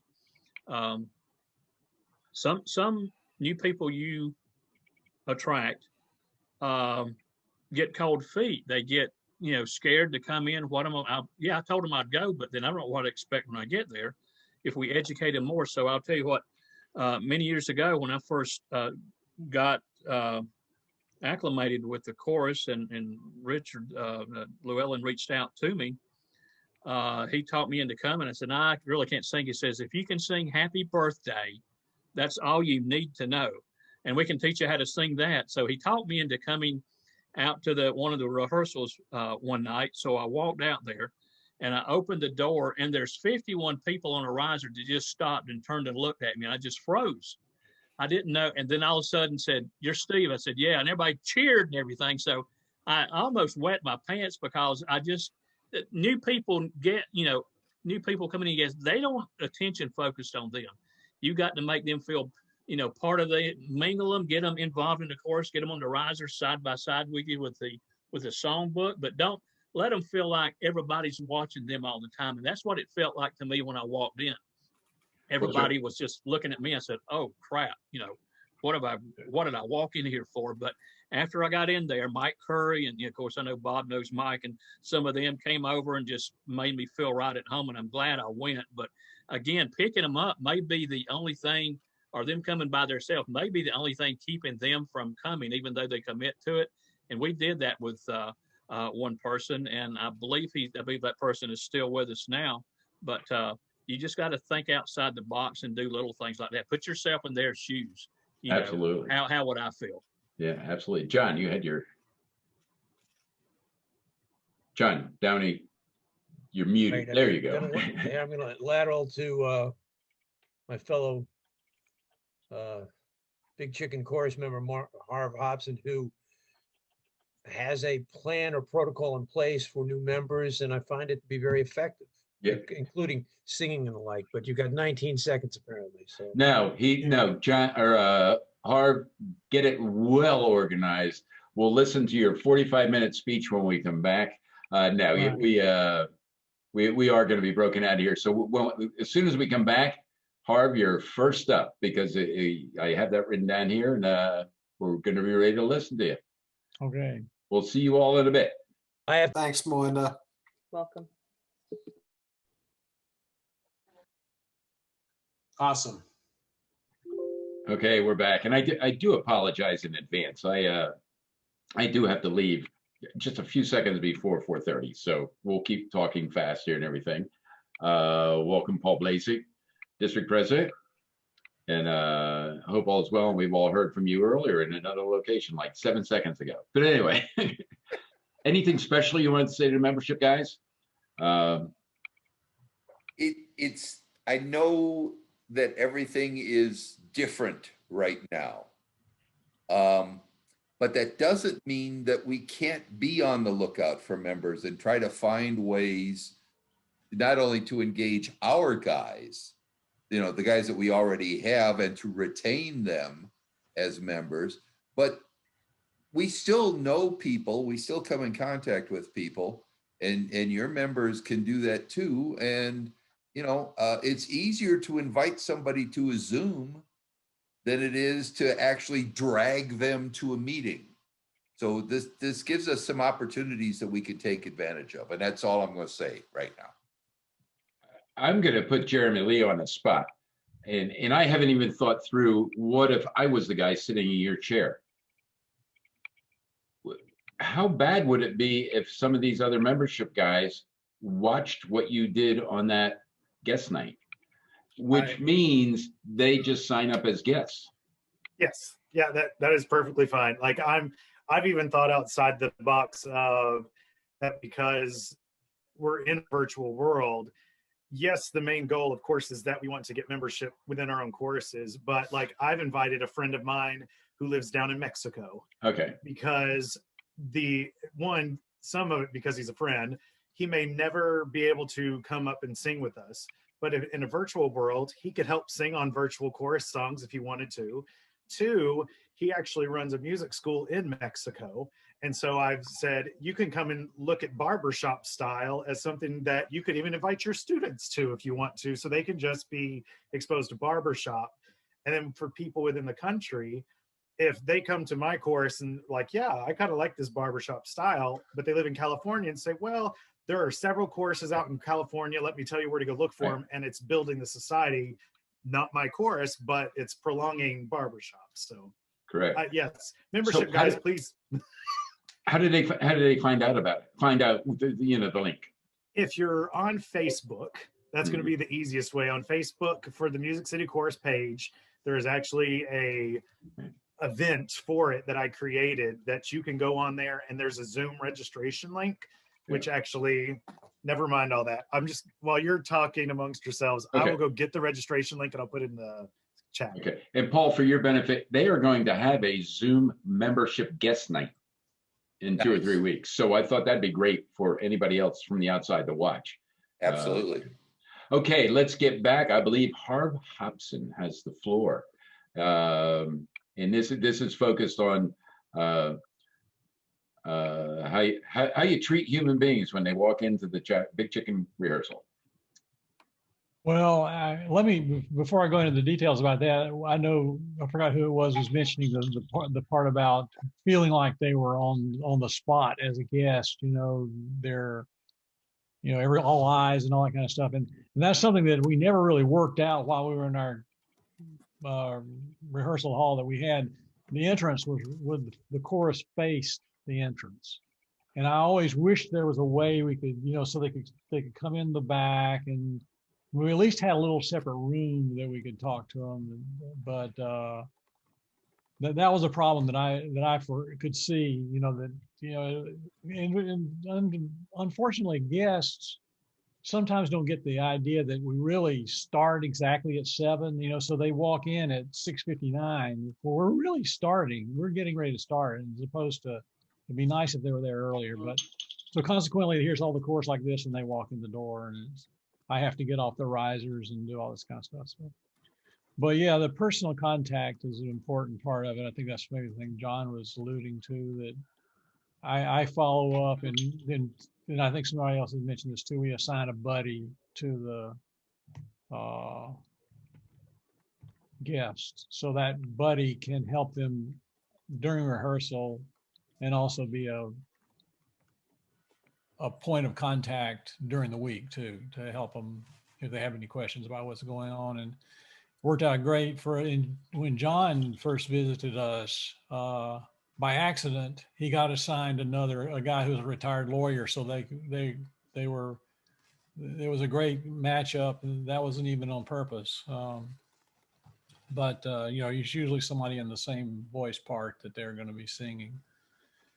And then we do have some written material to go through or hand out that talks about a little history of the chapter and the expectations, the kind of things that the chapter does, what are the current set of dues,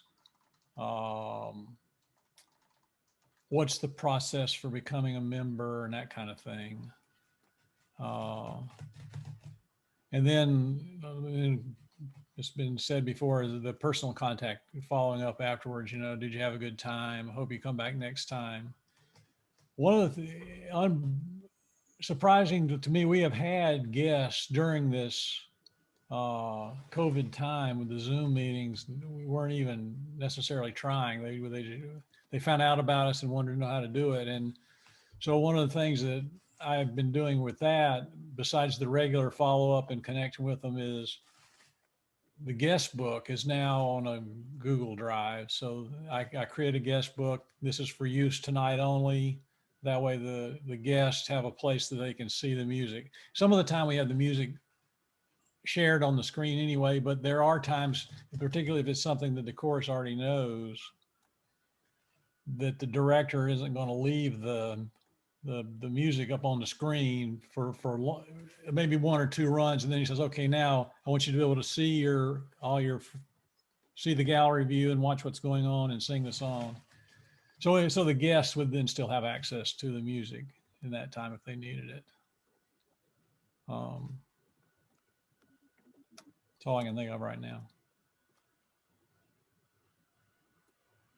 You're muted. Sorry about that. I muted myself so I could. We have I'm not going to say we have a cousin Zoom meeting that I tried to move to 4:30 to 4:45, and they're conducting it anyway. I don't know if anybody could. I had myself muted. I think I have a bottle cap that falls. That's my notification sound. I don't know if anybody heard a bottle cap falling. No, I'm not opening beer bottles here. Seriously. The whole one of the critical elements, and it's falls under, we're in the world of orientation now, is the first impression, the very first impression. And we know the first impression is the longest lasting impression going. So if you've gotten past the part of inviting him and gotten this person to, for some crazy reason, they left their home of security and the blanket they were wrapped under to watch the football game, and they left and they came into this world that you've lived in for the last 3 to 5 to 43 years. You're really comfortable there. They are scared to death. They're ready to panic and run out the door. So the more you can do, if you've got a table you've got set up to greet and meet them, if you've got now one of the major critical elements is get them to sign their name, get them to write down in their information, get their email address and telephone number and things like that for follow-up. Get how they pronounce their name also, and also if you're the announcer or whatever, make sure you know how to pronounce their name and don't stumble over it and all that kind of stuff. We hope that most names are easy, but boy, there's some that'll just absolutely throw you for a loop or whatever. So you want to make sure you're saying their name right. And then I don't know, just make them as comfortable as possible. I will say, I've got my 2 long-term. I'm still a member of the Wilkes-Barre chapter, so I'm 43 years there, but I was with them in the room for 28 years and 12 with the Nashville chapter. We knew in Wilkes-Barre that you get a guest in, you've got to get them singing. So on break, get them over in a corner, work with them in a tag and all that kind of stuff, and get them to sit next to somebody that's comfortable that they can follow the notes from. If you think they're a bass, don't sit them next to Charlie and all that kind of stuff. We always took care of them well that way and everything. I get down to Nashville. and you go in there and they say, okay, it's break time. And Charlie, you're a guest. Now this is when you come back from break. I don't know which side it was the night it happened to me, which was one of the first nights I was there. But anyway, Charlie, you're a guest. Come out here. Here's 3 other guys. Sing this tag. In front of you guys? Are you nuts? But Nashville, I mean, and they don't force the guests or whatever, but Nashville on the guy's first night, the person's first night, is up front, singing a song, singing a tag. Usually, they sing with guys. So the full range can happen. But you do want to get the person singing. You want to get them comfortable. You want to get them in a friendly environment and all that kind of stuff. So the treatment of people on the way in, getting them information. Again, I'm not real. I'm probably terrible with written information, but a handout of some sort is probably a very, very good idea, but not too much information.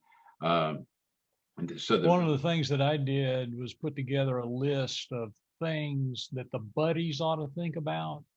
And basically I just thought to myself, okay, what was all the things that I was totally clueless about when I first started? And that was 30 something years ago. So I had a hard time remembering, but there's a lot of things, like I wasn't even aware that there were conventions. For a year or so, it was like our chapter, well, this was a long time ago, did not compete.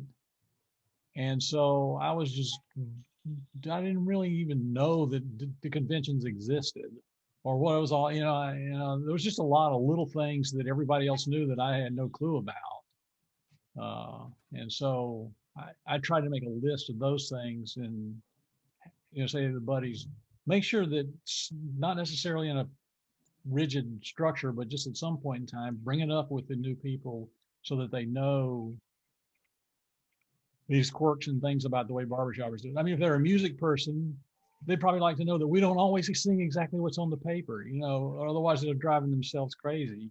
And, that's stuff that we know that they don't know. So, you want to take a real close look at, hang on. Hey. I don't have any audio. Hope you don't mind. Technical support necessary here. Join audio. Can you hear me?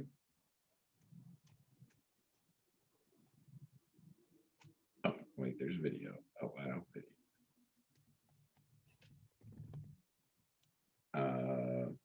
Are you? So Jeremy, in the meantime, I'd be curious to know what you guys do on guest night, especially when it's virtual. Well, that's kind of, so before what I was saying, what is probably, this is going to be the first one we've done virtually. Oh, okay. I was not VP of membership last year. I was VP of membership 2 years ago. And then last year I dropped it to focus just on being baritone section leader.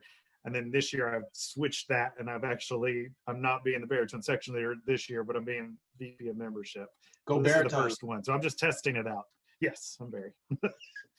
My apologies for that. One of the things I will say that I'll just share that if you come or not.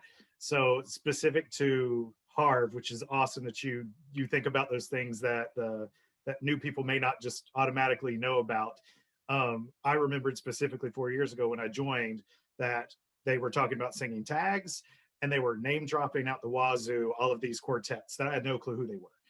And so one of the things we are doing is something that I created, which is the contest that's going to go for a couple months, is playing Name That Tag.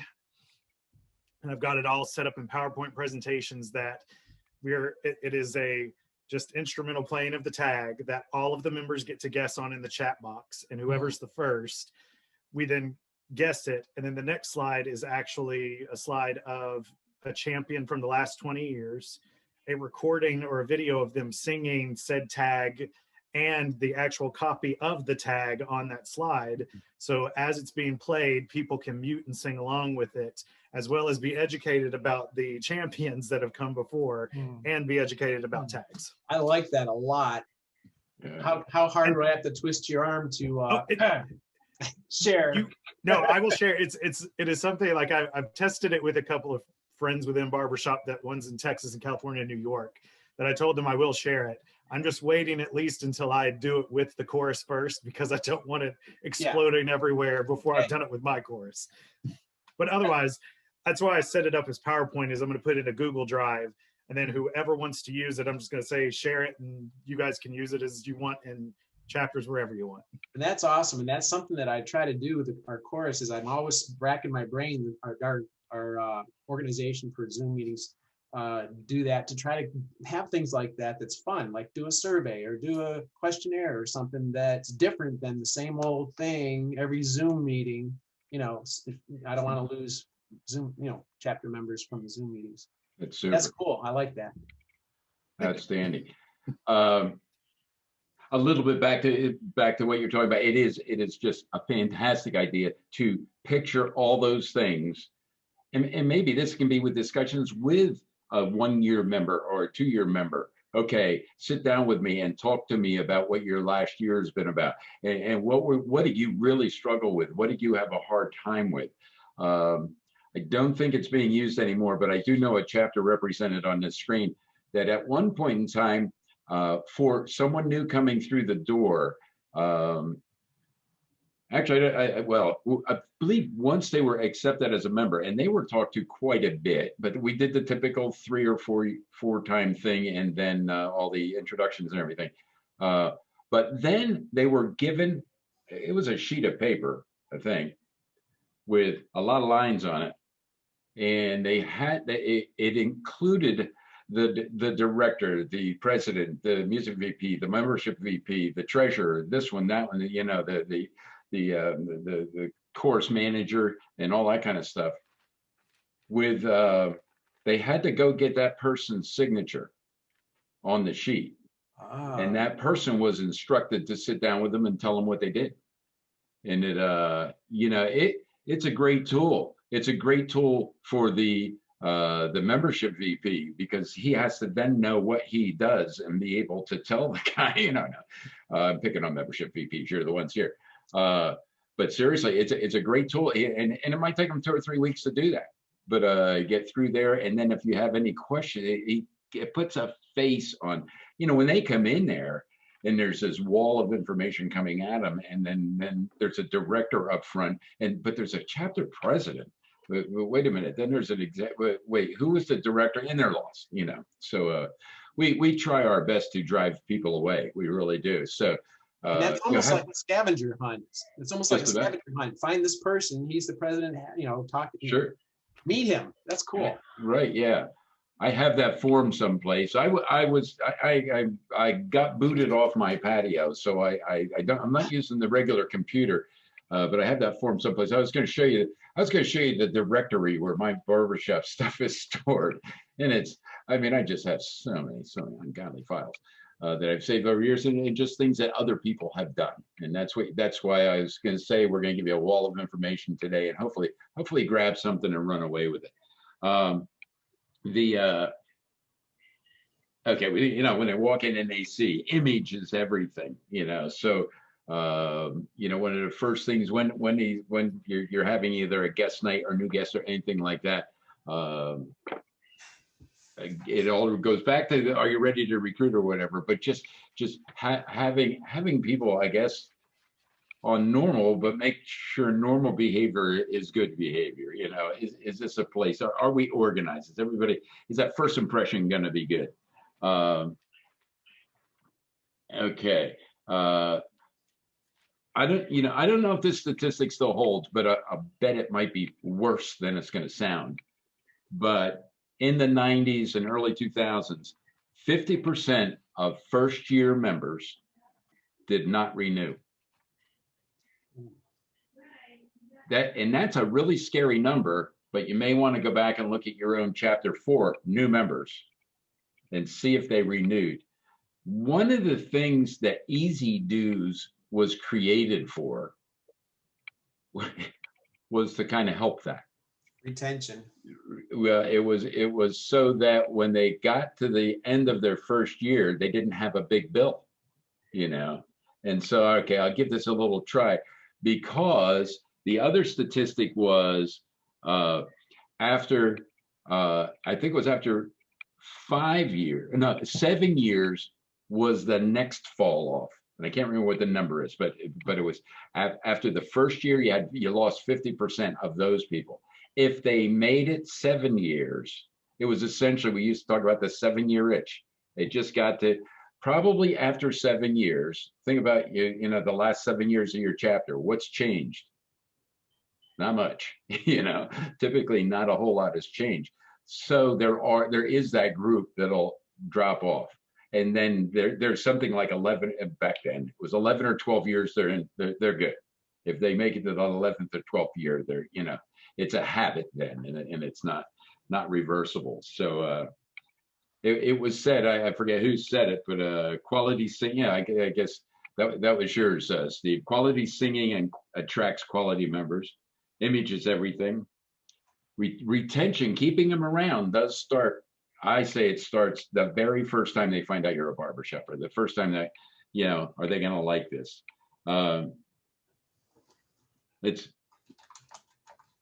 We are, these orientation. Again, that was everything we just talked about. You need to get them as much information, but you need to have it. It has to be presented. They have to learn it, and there are chapters that.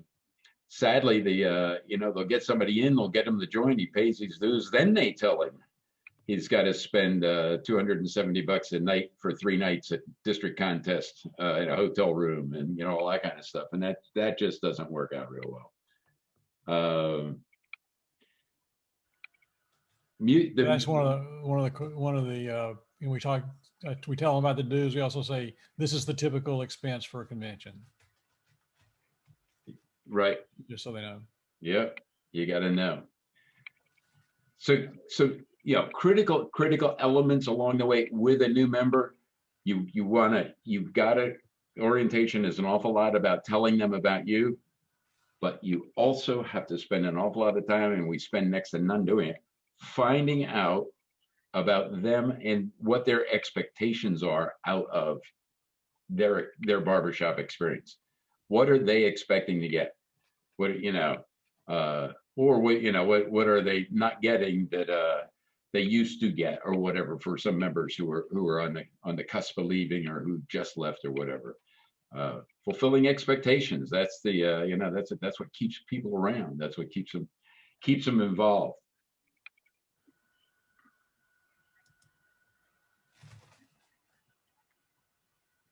What are your thoughts? Recruiting, orientation. If you can recruit them, bring them in. If you can get them to know who you are, what you are, and how you're doing it, you're going to retain them. So recruiting, orientation, and they're I don't know about every chapter is built differently. Some membership guys are responsible for keeping track of who's attending, who's not. That's all functional within your own chapter. We heard a little bit before, one chapter's marketing does part of the membership. That's fine. That's it's all how you guys are structured and everything.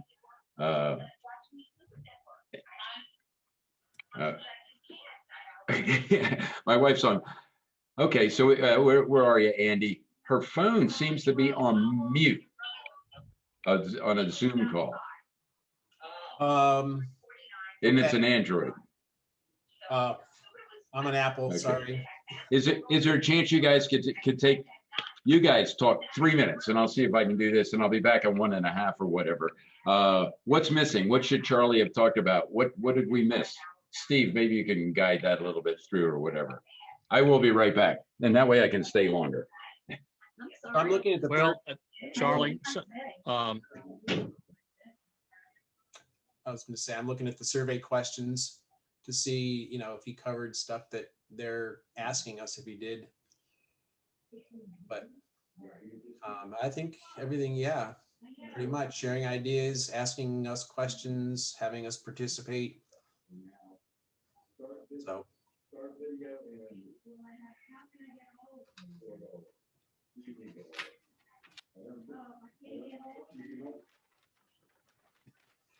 So was I muted a minute ago? Were you muted? No, we heard all that. Okay, sorry. No.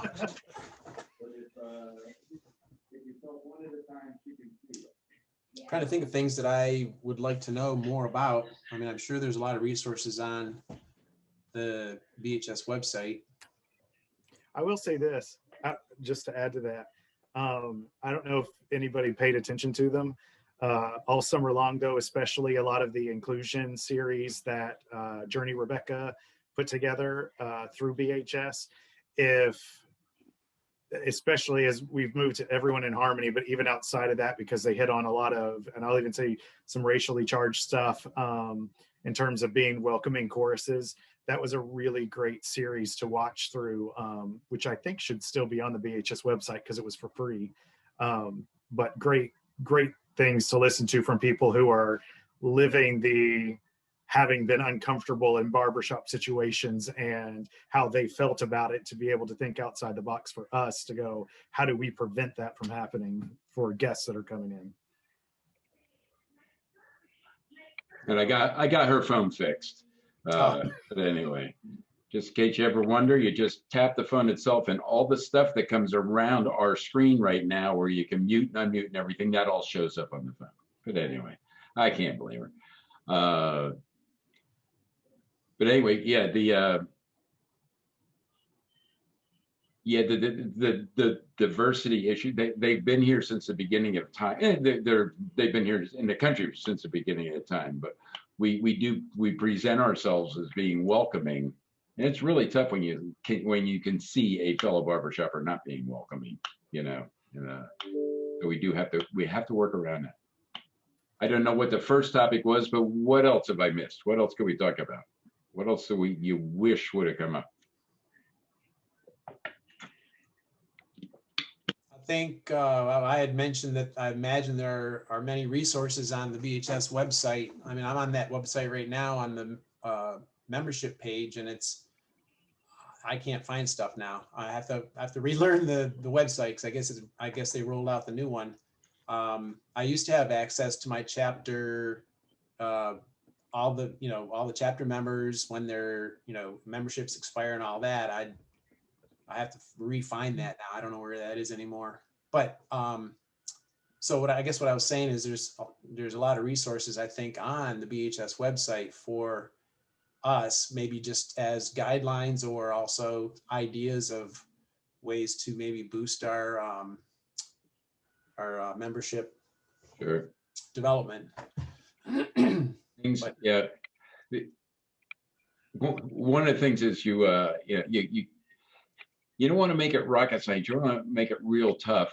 I know. There was something we didn't finish talking about a little bit earlier, and it was it was in the recruiting world. And sorry for going back to something, but it just dawned on me. I have no idea what was just said.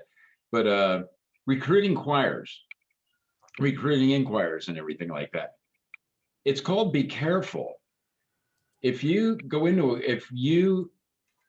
attempt to go into a choir and tell them how fantastic, how they can spend a much better Tuesday night rehearsal with you than they can with their current choir director, because that's what you're telling them they can do. You have to be careful. Choirs have singers in them, and they're great, but probably the best way to approach a choir is approach those ones. I guess they all still do it. Well, we're not open right now, but during normal times, many church choirs shut down for the summer. So if you can get your group to learn those 2 or 3 numbers and go in and replace them, hopefully some of the church choir members are attending summer services and would hear you and you can attract them over. But recruiting directly and getting your name spread all through the church choir could probably do more damage in the community than good. You just don't want to, you want a good relationship with the other singing groups. So, perhaps, like I was saying with that local chapter I'm in is gonna hopefully do in the year 2024, put on an educational festival of some time. I'm taking Spanish. Did you hear that word fiesta come out of there? I'm learning. I'm doing Duolingo Spanish. I've got 267 days in a row. But anyway, anyway, the festival, get known for your good singing and how enjoyable you are, and how you're just a bunch of hackers that are all learning how to sing better, and hopefully attract over the choir members. There are some other stuff you can do. We had one called Drive-By Barbershop. You take the chorus out into you would want to target a community, a development of, we got to admit it, middle class. This would be hard to pull off many other, but you couldn't pull this off in an apartment complex or downtown. But anyway, you want to go to the right community that's receptive to people, and get the chorus there. And you've got welcome, not a welcome, but a nice up tune that's real short. Knock on the door, get somebody to come to the door and say, hey, we're here to bring you some barbershop harmony. Boom, sing the song, boom, turn around, hand them, hey, here's a note about us, but we can't talk. We got to go to the neighbors next. We called it Drive-By Barbershop. We designed that program, and it's well written. I've never heard anybody that ever tried it, because it does sound a little dangerous, because you knock on the wrong door at the wrong time. Yeah, you're going to be driven by it. But anyway, there are all, we can talk about, I don't even know if we have that many county fairs anymore, but you could, you can set up kiosks in malls and different places where people go. There is one I do know, I can't imagine why this wouldn't continue working, and that is get a quartet, or maybe if for a bigger organization, maybe a double quartet or something, and sing for ladies organizations. Sing for the PTA is typically mostly women, but other ones that might be this guild, that guild, or whatever, you can find women's organizations, sing to them, and in the middle of it, have someone relatively well-spoken just make a presentation on, we do this every Tuesday night. We have 43 men who get together and do this in one of the most safe and sincere environments and everything. And we'd love to have, these days, we'd love to have you and your husband come and join us. And, hopefully the women will say, boy, what a great night to get rid of my husband, and send him down, and I can have the night off or whatever. So just food for thought. One of the things that all kinds of things out there. One of the things that we thought about, if we get our drive-in rehearsal working, is then advertising, that in the local area, tune in to turn on your FM radio and you'll hear us rehearsing. Oh, and I still have to learn how far will that broadcast? Probably not far. Yeah. Maybe a half a mile or yeah. I mean, you really are not supposed to try to broadcast very far. The rule are you're supposed to, it's supposed to be. But if you rehearsed it, if you went to the parking lot of a seniors facility, you could tell them about it, and they could go. The residents could turn on the radio. Sure. Listen to the director cuss at us and stuff like that. There you go. Yeah, that's always fun. What are you laughing about, Jeremy? Our director. I was laughing at his comment about listening to the director cuss at us. Dusty Schleier has never uttered. Oh, he doesn't. Yeah, it was just the idea of a director cussing on radio with a bunch of people listening. Right. Yeah. Anyway, what else, gents? I mean, do you feel like you're walking away with something? Is there something here? I will send out those things. I will, I'll send you the 2 Steps of the Future if you'd like to take a look at that. I charge absolutely nothing to moderate it, but we've got, it'd have to be a convenient night. Takes about an hour or so if you wanted to. Otherwise, I don't have too many. I have many tools in my toolbox, but I don't have anything broken in front of me right at the moment. I got a dumb Zoom question. Have at it. I thought there used to be a way that you could save the chat to a file. Is that still a possibility? Does anybody know how to do that? I see a file thing, but so you have to, if you can record it, and you can either record it to, if you have a membership, you can record it to either the cloud, but that's very limited room on the cloud. So I always record it to my computer. But how do you do? I thought he was asking about the chat. The chat. I'm sorry. Yep. I'm right clicking on it. It doesn't like any of that. It doesn't like anything when it's open. So it'll show up in the recording, but Yeah. Because there's a thing called file, but that only seems to be to load a file. Yeah, not that's to save attach to a a file to a chat. Yeah. I mainly wanted to get that Zoom, the link. Just for why don't you just copy? Yeah, just copy and highlight paste it, copy and paste. Yeah. You know, Control C does not work in that chat, or at least it doesn't appear to be. I don't know. Well, if you do Control A, it'll select all of the chat text, and then you can paste it into a Word document. But I don't know what kind of format it's going to look like. It might be all mashed together. I don't know. Does that make sense? If you except what's copy? Control C doesn't seem to do that. Control A and then Control A and then I see what you're saying, and then Control. Well, Control.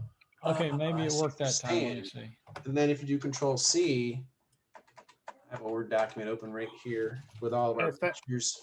If that doesn't work, I will just email it to you. Well, I just followed the link and then copied it out of the. Or you could do that too. Yeah, you can you actually go. You can go Yeah. register for it right now. It's just somebody will send you the link after. It's the same Zoom link every week. Yeah. Okay. All right. Thank you. Well, if you don't have any questions, feel free to contact me. It'll be within the next day or two when my fingertips get it. After the Titans win tomorrow. Jeremy, you weren't here. I got Derek on. I don't know who that is. I don't watch football. Well, you're lost, buddy. Anyway. No, not at all. Hey, great being with you guys. Thanks for participating in everything. Absolutely. Steve is having issues, I can tell. I'm not sure what they are, but make sure you feel free to give him a call and or shoot me an email or whatever. I'll get some stuff out to you. You got to have something to put in the trunk of your car and forget about for the next 2 or 3 years. And So you've got our email addresses, yes? yes, yeah. Hopefully you all got an email from me. I think that original one. I'll send it to the same list. And yeah, if you were anywhere near in the era of me coming up through these things, we used to go to these schools and walk away with these booklet. The membership booklet was probably 40 pages long. And you always took home 2 booklets for the other 2 guys that couldn't make it to the event. And then the overall society operations manual. And they would sit under a desk for years. And you get a new one all the time. They change colors. What a waste. But anyway. Well, have a great one. Great seeing you guys. I'm going to leave the room. I'm going to stop recording and leave the room. I have no idea whether you'll be left here to your own devices. So I'm going to have a good time. All right. Thanks again, Charlie. Thanks, Charlie. Take care.